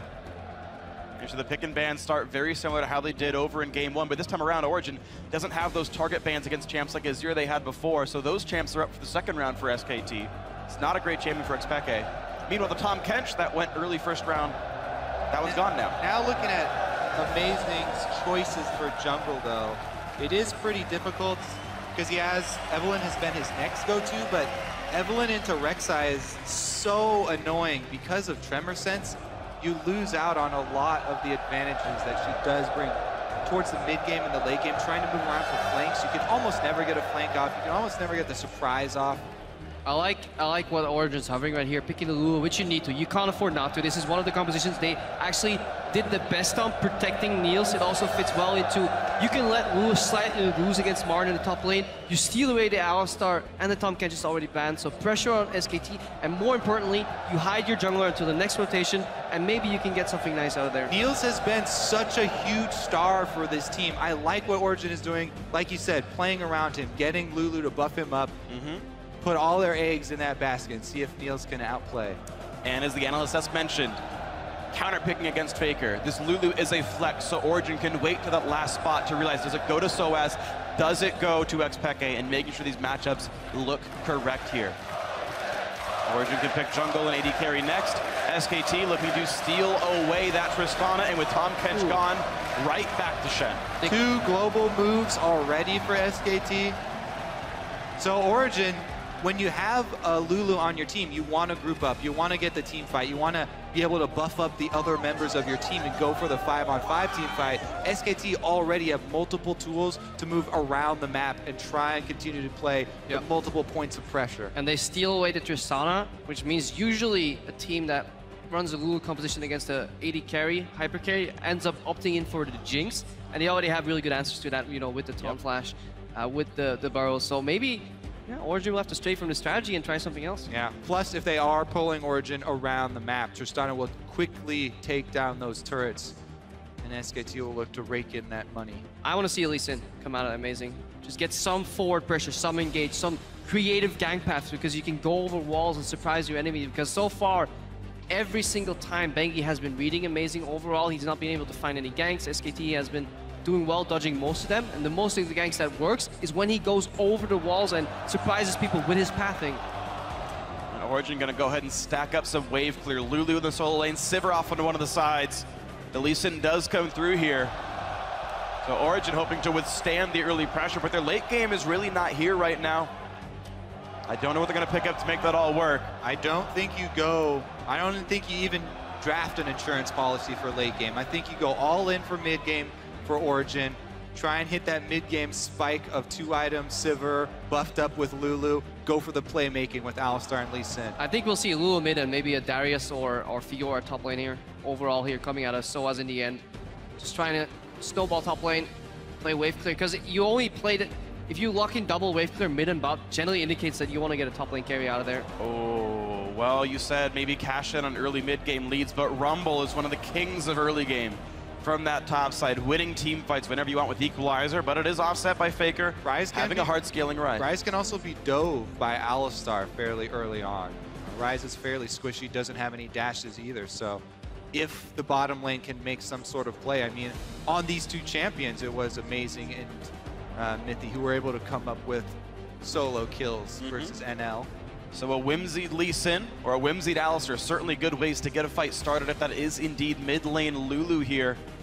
The hovers now for Origin. They know Soaz up against Marn. And finally, it's a matchup that I think Origin can come into and think they can win the one-on-one. Rumble not known for his 1v1. The 1-4 sort of setup for SKT, not as good with Rumble here. So Origin, can they break the map open? Yeah, they need to break the mold though, because right now they're opting into a composition that requires them to play around the top side. And every single game, they kind of default back into the play around Neil style. Even if they briefly play around Soaz for a while, they really need to get that snowball going. Soaz now with the Gnar pick, picking for a phenomenal split push lane. One of the strongest split pushers in the game, because he can really control the distance he keeps his enemies at. Also a decent team fighter, though, of course, Meganar. So a well-rounded pick for SOAS here in Origin. Have some playmaking. They have a lot of gank pressure from a lot of these different lanes, a lot of movement speed. And then it can come together into the 5-on-5. SKT, though, have such a suite of powerful champions. The damage output here from Rumble, Rise, Trist is a lot. Pretty long curve, though. They have a really big spike early with the Rumble level 6, but if you thwart that Rumble and you can keep him down in the lane, then SKT become very late game focused in their composition, and we may see a different Origin proactive in the mid game. Get an advantage, especially Amazing on that Lee Sin again. That's definitely going to be the key point for Origin. Can Amazing create some early game action with Lee Sin? Bengi will be lurking around with Tremor Sense, so they have a wide area to look for Amazing's position and set up for counter ganks. So you have to be very careful when playing against Rek'Sai, especially in the mid game where she gets an advantage with her ultimate, getting right back out onto the map. There's this tiny window where Lee Sin hits level 6 and the support is sitting on level 4 or 5, especially if Wolf is playing Shen. That's when Amazing has to strike, get a gank behind, kick somebody in the lane before Stan United becomes available, and then try and snowball on that. Snowball advantage. the Silver lane. We'll see if the Silver lane can be snowballed, and if you guys at home think it's going to happen, if you think the ganks can originate from Amazing, then tweet hashtag OG win. Or if SKT makes it 12-0 and heads into their second final here at the World Championship, it's hashtag SKT win. Here we go, everybody. Game 3 here in Brussels. Who's going to the final? I am. Me too. Yeah, cool. You coming, Kobe? I mean, both of these teams could very well go. Who's playing in the final? None of us. The home crowd says Origin. Crowd would like it to be the case. Or RET or Eski Gen is going to win this game, according to the crowd. Neil says Origin. All right, I want to see this. I want to see SKT make the same mistake, so at least we see it once. I don't want to see it punished where they leave their top side Gromp double jungle exposed to a delayed invade. So at least it has to be like, I'm right. Because early ward came out here, I believe from Marin in the top lane. SKT showing a few different things. Niels does get the reset. Well played. But when that second one comes down, that will reveal if there's a Gromp start. Sivir or Alistair, one of the very worst duos at taking Gromp. We'll see if that ends up being their start here. Every game has actually started with Origin having a very good level 1, whether a first blood or a 3 buff in the same game actually, or just being on the right side of the map at the start. SKT looks to not be allowing that this time around. So as an Amazing going to be double jungling their red buff, or maybe the Krugs. SKT looking to stop the Gromp. Looking to stop, but they're going to walk into a ward. That's risky. They have no trinket ward available anymore. And again, look at the river where SKT is doing that Gromp right now. They technically could get delayed invaded upon by Amazing, and so as here. Go for a kill, get the Gromp away. So they're somewhat greedy in the trinket usage. I do like what Niels and Mithy did there. Just even though they knew there was a ward on Gromp, they just stayed around it so that Bang and Wolf couldn't go grab a small minion somewhere else. And it's going to be even lanes, standard setup here. Taunt does miss. Wow. But already Bang getting a giant chunk out of Niels. Stun doesn't mean a whole lot against Chen, who can heal himself. But they're fighting an Origin minion wave here. The Origin caster minions were attacking SKT members. This is one of the reasons. Lightly got ahead there. One of the reasons that you want the Shen to not do a camp and just stop them so you can skill taunt early instead of the Q and just go for aggressive trades. As long as you trade on the AD carry, you're always in favor. Obviously, taunt doesn't connect, and then they really use the minions well in their advantage on Origin side, but they're still being zoned off here. Level 2 first. Bang doing a great job of pushing in already. Rocket Jump has been skilled. Meanwhile, Marin versus Soaz up in the top lane. Soaz already level 2, but only with 3 CS. Oh, didn't get it. No hyper. No hop. Nothing gained up. Niels and Mithy find level 2. Really learn heal. Looks like he learned headbutt instead because no heals are coming out of Mithy right now. Probably is hovering on the point. Mithy likes keeping that he's point hovering. hovered until somebody expects you to take heal. You see Bang and Wolf, they will play with respect up until the point they see the first heal come out. Now they just want to poke down. Mithy did get a surprise kill on Alistar before skilling a random headbutt there on level 2. Bengi is also slightly ahead of Amazing as far as camps, and he's going to end up bottom, whereas Amazing is going top side. So Amazing is going to go with top lane focus this time around. And they ping the ward. They ping the ward. Amazing knows where the vision is, but the question is how much can you really have happen? He has Trinket Ward available, so he can pull a Safeguard Trinket Ward. So as jumps in, lands a swell. Really early, though. And nothing happens at all. Marin playing with proper respect and knowing Bengi's in the bot side. He knows something is up right now. He knows his jungler is in the bottom side of the map. They can roughly deduce where Amazing started, and more importantly, never will Gnar randomly hop in front of you in that lane. It's a sick mind game if it works, but there's no other place on the map either where Amazing could gank. That's the problem right now. Especially in a matchup like Gnar versus Rumble, which is so swingy. It's very snowbally. If you do get behind and Gnar can get to the Hex Drinker early, you can punish. Otherwise, Wolf with some Fog of War play, leaving Bang 1v2 in the lane, just imitating a roam here, just putting some pressure. You don't necessarily see what that causes, but that causes Pickett to just play slightly more passive in the mid lane whenever that gets called, until he shows back into the lane. And look at Bengi. Is going to turn mini and have to play very safe now. Beautiful by him. Slow's not quite going to land for Marin, but Bengi can look for the knockup. Will he burn flash for it? Yes, he will. And that's first blood just like that for SKT. As soon as you get smited with the Chilling Smite, you got a flash there for Soaz. And Bengi just tells Marin to hang on, waits a little, drops a pink ward immediately, knows he's not spotted, knows he can go for that play.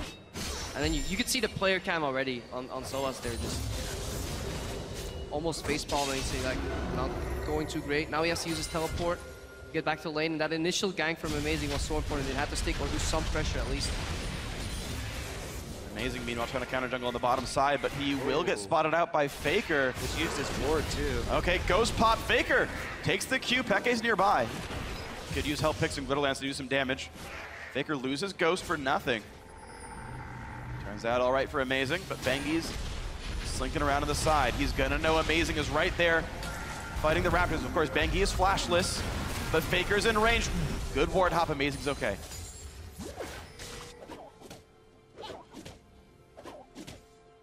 Bookkeeping right now, but it's a small lead for SKT. The first blood putting them ahead. Nice taunt onto Mithy. Good chunk of damage here. They can't trade back, not into a full minion wave. Neil's getting some mana here for wave clear. Now look at the base though. If you see 47 CS on Niels, that means one more wave and then he can get a BF sword. That's why they're just taking some damage, just trying to push it as aggressively as they can. Yeah, he wants that cannon. Yeah. Got it. 55 CS is the mark of a BF sword. Look at Bengi though, he's circling down around bottom side now. Another short taunt. Ooh, good chunk on a Bang though. Of course, he's going to recall himself pretty soon. Bang's only one wave away from getting it. Gotta be careful. I mean, going for these greedy trades or just trying to poke Niels low enough for him to stay, that can turn into a 2v3 really quickly. It's actually a fairly risky invade there for Bengi. I don't think they saw Amazing up top side again. But he is able to get off the prompt counter jungle there. And Bengi's really just running circles around Amazing. This is at least his second Scuttle Crab kill. He's already got a first blood and is still tied in farm right there. So great play by Bengi so far. Look at your minimap. Niels wanted to get one more wave because he didn't want to sit on a single BF versus BF. He wanted to push one more wave in the bottom, but Wolf pathed into the bot lane, cancelled Niels' base, and now Niels is behind on the play, even though Origin bot lane were winning 2v2, so really good cancel there from Wolf. Could mean a lot of tower damage with Tristana coming back with her BF sword. And Mithy already leaving too. He's going to support Expect It. Probably wants to drop a couple of wards there on either side. So I was looking for the play though. He's close to Mega Gnar, is level 6 as well. Marin just takes a chunk of damage. Now there is a difference in potions. Bang has 1 to the roughly 4 of Niels. That might not mean much though. OG's looking for a top lane dive. Mithy's pathing all the way to the top lane with no boots whatsoever. Sitting on Sidestone, went from bottom lane all the way to top try right now. They're looking to counter gank. This could be big. And the Mega Gnar is traded with the Equalizer. The wave goes away and Bengi's already coming. Soaz does not have to worry about Bengi's flash just yet. Nice flash to stay alive, and now here's the team. Soaz will survive this. Now who's going to get picked off? Amazing down to half. A great flash by Marin. A pulverize will land on a Bengi. The smite as well. There's not a lot of moves to be made, and Amazing lands it. A resonating strike for a kill. Game back to tie. Down bottom, let's see if Niels can handle himself alone. SKT know that he is by himself. Marin has teleport. He can't let the wave get into the tower. He has to clear this here, and he's going to allow it to push forward. And now Wolf can walk in. There is a minion wave. How good is his spell shield against the taunt? There's enough that nothing happens. All right, Niels is able to pull it off. And this is mostly because Faker is running Ghost Flash, so the teleport that Peke has, he could have done that. He couldn't get cancelled. Faker was not in range, so the teleport from Marin could be matched there by Peke, and here we see Amazing. Level 6. So the play won't quite find Marin. And as I think about that play on the bottom side, I think it was Wolf trying to force Peke's TP, trying to scare Niels, saying, I need someone, I need someone. But everyone properly reserved, no big pickups there. But that move, so much invested into that move. If Miffy didn't get any assist there, it would have cost them so much. But he arrived right in time. He actually read beautifully what SKT was setting up. So Origin with, a really good shot call there. Having the support Wolf from bot to top with no boots, that is a ballsy call. That's definitely bold, but as Alistair, it pays off. So kind of juggling for Bengi though. Soaz is also earning himself a CS lead now in the top lane while he's pushing this minion wave. But Marin's got a big wave that he can pull back pretty soon here. You're going to see Bengi just running away, going, of course, for the standard Cinder Hulk on that Rex side, but Amazing really trying to make the early game work. We talked about how they can't wait for Ryze to come online, so a Warrior Enchant Lee Sin. Yeah, and then on top of that, Soaz actually parting from the traditional Gnar builds that we've seen so far, mostly because they haven't played into any Rumbles. Usually early Frozen Mallet, early Black Cleaver, but Soaz going for a Hexdrinker, avoiding that all-in for Marin, and then having enough damage to kill him afterwards. So yeah, Hexdrinker is crucial in this matchup. Got to get some magic resist versus the spell penetration early Rumble there.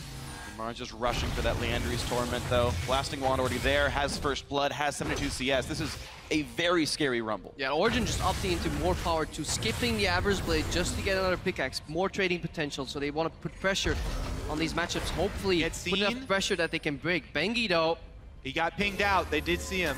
Soaz has to be careful here going for that ward. Bengi will clear off the ward, takes a chunk of health, and he's got to be careful, the Dog Zone's come through. That's a lot of damage. By Soaz, takes a lot of pain for that. Nearly popped the Hexdrinker. If that did get popped, that cooldown could have meant to dive. But I think the shield will be enough to deter SKT for now. Of course, Marin does have the ultimate. And Origin can't afford to go top again because Shen can always match their gank, so they really want to gank the Shen lane first, take that tower at least, force the ulti perhaps, get something done there. Meanwhile, in the mid lane, Faker has been starting to push in Expected on that Ryze. He's uncontested, went to 94 CS. Bang gets comboed, should be fine. That's a missed time though. Of course, Niels had just used Q to clear the wave. If the communication was there, that's 300 free damage on a Bang. Meanwhile, deep wards. SKT have been able to sneak them in on both sides. We just took a look at Bengi as he went over the back of Baron Pit. Bottom side was also warded up. Yeah, if your jungle is compromised, you may as well move your jungle straight into the lane and deny Bang the opportunity to push this wave. That's what Amazing's doing right now. We're gonna look for it. Nice buster shot to buy some time away from Amazing with a flash into the kick, into the Q. Wolf goes down, well played. Summoner Heal keeps Amazing alive, and 2 kills now for Origin. Love watching the original Lee Sin players. Junglers who have been playing this champion for so long. No hesitation there. Kicks him right into the wall for the stun. And Origin pick up another kill to even up the gold lead. Meanwhile, one-on-one in the mid lane, Faker getting plenty of damage out. Flashes for the follow, looks for Peke, can't quite get the damage. But it is plenty dealt right now. Faker shoving the wave in. Peke should be able to wave clear. And another play to be made up at the top side. Rek'Sai already ulted down to the bot, so now it's the Shen ult to save Marin, but plenty of slows come through. A great dodge on the equalizer. Soaz trying to get away, will be taunted, is burning down, taking plenty of pain. 500 health still up, walks away safe. Great solo play there by Soaz to take down a long cooldown from SKT. Amazing. The team is still coming though. Yeah, his team's coming, but Soaz really, really well played. Still had Hexdrinker available to avoid that Gnar there in his top lane. Trying to turn that around. Wolf's still stuck. Oh, Peke just used his teleport mid. Yeah, he's going to push in mid and deny some waves from Faker. If Faker walks top, though, he's going to lose a ton of gold out of the mid lane, so he's going to go back to that one. Peke safe enough wave clearing this. Peke has to be careful. This is a point where he's died a lot when his team is making a 3-man play on the top lane for a dive or a push, and he overextends just a slight, tiny bit to push that mid lane. He should be hovering on the top side of the map because they just got deep wards in on SKT's blue side. So they spot a lot of people. Bengi's noticed, but he sees Mithy. SKT could actually opt for a Dragon play too. Marin, once he gets level 11 on Rumble with Leandri's finished already, such a potent carry in Dragon fights, especially with that rank 2 ultimate there on the equalizer. Still some threat in the bottom lane. Wolf spotted. Here comes Bengi. Here comes Bang. Oh, the flash knockup. Niels ults and flashes out. Now Mithy's caught, but pops his own ultimate to stay alive. And all is well for the Origin duo lane. Bengi's time not rewarded. Amazing is on bottom side as well. Maybe SKT try and force the dragon anyway. You can see what they're hoping for there. They try and go for the gank to gain advantage in the lane, at least chunk down the duo lane. But Origin actually very healthy and we're able to avoid that gank pretty well. Faker starting to flex though in this lane. Tyr and Rod of Ages both done, and they're stacking up, and he's already starting to win some fights. Now Wolf getting attacked. Great kick, great knockup, beautiful play by Amazing. But now Mithy is caught out. He's on the wrong side of this fight. Niels can buy him a bit of time, but here comes Faker, here comes Bang. Good flash by Mithy.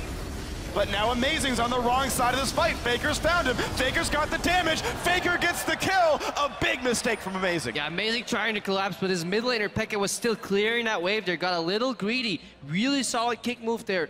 Isolating Wolf, but that was just... I think that was Amazing getting greedy, not Peke. No, definitely Amazing. Yeah. Amazing's fault there. Just their bottom lane his mid lane to come, but just gotta communicate.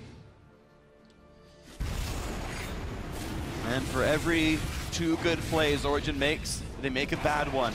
SKT not as prone to those kinds of mistakes. See that fight again. This was so good though. The burst from the Brutalizer Lee Sin, full combo right there from Amazing. And they're able to get out after it. Mithy's going to flash the rocket jump here. And then right here, Lulu just walks back up to the lane. Amazing's still going down. It's probably just a little bit error in his communication. He sees Pekka start the pathing. Usually then you extrapolate, well, in 10 seconds he can be there. I can bait Faker, another shield, EQ, can slow him down. Maybe we can collapse, but I'll stem a dragon. And that's what Origin generally have been like. Really solid plays, a couple of nice ones in a row, but then they release the pressure. You can't choke somebody out if you give him some time to breathe every 5 seconds for every 30 seconds you choke them, because eventually they're not gonna pass out. Whereas SKT, they'll just keep choking you and eventually you'll pass out. And this is gonna be the next attempt for this one. Marin has popped ulti, but with no minion wave there. Amazing, afraid of taking aggro. Does take a couple of harpoons to the backside, and Marin navigates away from the 1v2. Now Mithy attacked by Bangi. And the Rumble's close by. Red buff is on, so Mithy slowed down. He's getting more and more damage, more and more health is gone, and a smite kills him off. Huge misplay, and now the fight continues. Peke also limps in. He shouldn't have. He goes down, 2 for 0. Bot lane turret dead as well, and it's getting worse. Another dive here potentially on the hands of SKT. Really surprised that finish that part later, because Faker wants more. He's gonna get more. Bangi's got aggro, Marin's got the damage. Shenel to make sure it's all fine and dandy, even though he's not at the tournament, and a double kill for Marin. Yeah, I'm surprised Mithy didn't opt to take the Scuttle Taxi home. Just W to the Scuttle Crab, then walk away, but he probably was afraid of a collapse there from Faker, but... It felt to me like they were trying to bait, because he didn't immediately headbutt Rek'Sai away or anything there. So I think that Origin were trying to bait that in, and they thought he was alone for some reason. Not the case, and it's now a wide open game. SKT up nearly 4,000 gold already 17 minutes in. The games are getting worse and worse for Origin fans here. No turrets, no dragons. Very little to say for these guys. Yeah, SKT they just capitalize so well off certain like minor, mistakes. Mithy basing in the enemy jungle, getting stopped, and then they want to turn that around. Just didn't quite get it, and really good roll from Faker. Faker right now pulling ahead in this Lulu matchup already. Forcing the flash away now. Amazing looking for the play, but Ghost makes him run pretty fast. Faker knocked back towards the turret. A great insect by Amazing, and it does become a kill. Again, good plays can happen for Origin, but they keep letting up the pressure. Yeah, I really like Amazing's Lee Sin though. This is exactly what they needed. Some early ganks, some creative plays. He's simply perfect execution on that kick flash into Spec and predicting it with the Q2. Probably wanted to see that more in game 1 and 2. Meanwhile, they're able to gain an opening here. First turret down on bottom lane, and Soaz has presence on top side. So he's pushing in a minion wave himself. They just need to avoid confrontation in the middle of the map. Everybody's on the way top side, so Bengi's now the one who has to run away. And he's going to. Bit of a Q there, not going to mean much from Soaz, who is going towards Frozen Mallet, so this Gnar slow machine will come out at some point. But Peke forced away by Faker, the 1v1 lane, the pressure from this Ryze, who's still scaling up.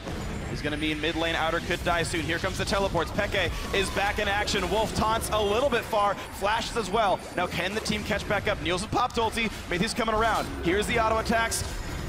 And that's going to be the kill picked up. Nice one for Origin. 5 to 6 in kills. Now will they find more? A massive knockup by Mithy. And now forced to run backwards. He's already popped his own ult. Couple of heals come through, but Faker's back in action. Here's the equalizer to cut off the retreat, and Mithy will be an easy kill to pick up. Marin's on a rampage, and Bang is on the chase. And this, for me, is one of the most impressive traits that SKT have. They manage to very often turn around a bad situation into at least an even, if not a good one. They get 4v5, they still go for this fight now. Bengi canceling amazing. And they're gonna get that second kill. You said as good or better, and it's gonna be better. Now Niels forced to run away, flashing under his own turbo. Faker says, no thank you, I want this kill anyway. Make that 3 picked up. Now Soaz joins the fight and says, hey guys, make it 4. And they make it so. There we go. Massive lead SKT. The way they juggle the tower aggro, re-engage, and turn around fights seemingly so easily 4v5, it just reminds me of that one push they did the last time they were at Worlds 2, taking like 3 towers, 1 inhibitor at 40-minute mark. They're just so good at this game. They are, and especially the point you bring up about turning around a bad situation into a winning situation is so impressive. Because so many teams, it's basic human nature to fall into the sunk cost fallacy where you lose someone or someone on your team gets caught and you feel like you have to make up something in the situation because you've already invested something there, yet it's a low percentage play for you and you end up making it anyway. But SKT make those based off of the cooldowns already used by the enemies. Here's the continued chase here. I mean, just complete commitment. Shen ulti popped to make sure they're all there to lock him down in time. But look how calm and collected they play this too. Just perfect papping. Bang here finds Xpeka, so that's what we didn't see on our screens. He drops out, or at least some tower aggro, Soaz drops eventually, then they take the tower. Cool, calm and collected. And SKT, they're just so good at waiting for some of you guys to drop, then win a 4v5. They've done it so many times. Or if you're doing Dragon, they pick one of you off. It's actually pretty funny too, because that's something that like con men will use, and when trying to pull off a long con, that's a part of human psychology. They'll get you to invest a little bit before going off on the final take. Take a loss so they can win more in the end. They get the mark to feel like they have ownership of the situation. SKT, great hustlers in this Getting one. dark here. Up 5,000 gold, taking Origin for all their worth. Of that. And now Faker is in. Soaz has no chance getting away. Hex Drinker, you barely even saw it. Faker missed the skill shot, but gets the solo kill all the same. And it might be more. Well, Amazing's gonna be on the run here. Bengi's Tremor Sense does see Mithy as well. And at this point, Origin's composition had a clear purpose and goal. Get Soaz ahead, 4-1 split push, then eventually go back into team fight. Soaz couldn't get ahead. First gang got sniffed out, then Bengi came back with a beautiful return gang, dropping the pink ward on the way out. That was one element of Origin's team coming forward, and then they couldn't make the other part work. The 4-man squad couldn't find an opening, couldn't find an on-the-hunt rush. Now SKT himself in prime position to take yet another win without dropping a single game. It's impressive what SKT are accomplishing here at Worlds, but it's also impressive what Origin have accomplished this year. This is a team, well, let's see if Soaz can actually get a kill on Faker here. Accomplishment, let's see. Accomplishments, killing Faker has happened once so far this game. They might double it. Soaz chasing way too far. I'll take Wolf instead. All right, well, less valuable kill. Wolf is sacrificing his KDA. But back to what Origin have accomplished this year. They've had such a crazy run. This is a team that was just formed. Peke put it back together. They worked their way all the way through the Challenger Series with goals of just being a mid-tier EU LCS team. And they've made it all the way to semifinals at Worlds. Absolutely incredible. Definitely an amazing setup here by Origin. And a good run all said and done. SKT, of course, won a World Championship in their rookie year as a team, so hard to beat that. And SKT looking for their second, actually, right here. Looking for their 12th win, their ticket into the grand final. The final without dropping a single game. It's so hard right now for Origin to really come back. They're choked out of vision in their jungle. Baron's about to go down. they have almost no winning plays. And the few plays that they have where they get a tiny bit of advantage, they just invest too much. As we saw earlier, they get a kill on Wolf, but again, they can't capitalize on objective. Why not? Because SKT is always pushing you. Well, then you go for a fight. You just use too many ultis to kill the support. SKT will turn that around and use 4v5, so Origin pretty much drowning right now because there's so much vision that the only fights SKT is willing to take is winning fights right now. Pretty much every fight SKT could take would be a winning one. They're up 8,000 gold now in this game. Looking to close out the series 3-0. It's only 24 minutes in and the lead is already this huge. Origin just setting up the reverse sweep story to be that much more impressive. And they're hoping it's more than one best of 5, right? They're going to reverse sweep series. Well, next year. SKT are closing the loop. Pressing in on all 3. Oh, here comes a OG. Ooh, nice kick back. Does knock up 2. A bit of damage from Soaz, but an equalizer. They got Marin. Doesn't mitch much. Now Marin. Zhonya's Hourglass takes a bit of damage. A nice pickoff there. A missed equalizer and a good capitalized by Origin. Yeah, where's Faker in all this? He's I think Faker just took a red buff. Not even that. He was just in the top side. They were They were split pushing. They were pushing all 3 lanes. Now they collapse into mid though, baroned up minions, and they take it. Oh! Whoa! The long con 4v5. How about we push mid? How about they pick off Mithy as well? Luluwalt means nothing. More flash to run away, and Origin routed out of their own base in a fight that again started 4v5. And Faker finds another one. Soaz will try to reach Meganar and buy a bit more time for himself, but look at Bang. Look at his damage. Bangi will pull aggro. There's the flash. There's the kill. How about a couple more? Amazing goes down, and Bang refuses to be stopped there. 6-0-1 in this game. Bangi running away, thankful that minions are there to pull the aggro. And now a teleport comes in. Marin wants Soaz, and he's gonna find him. Look at the flame spitter dealing all the damage, burning his little top hat to the ground, and Soaz will die. Potentially his last death of the World Championship as SKT are already on to the Nexus turrets. Niels goes down, 4-3, but it's not going to be enough. Faker wreaking havoc inside the base. There's turret number 2. There's no stopping him now. It's time for SKT to make it to the finals undefeated.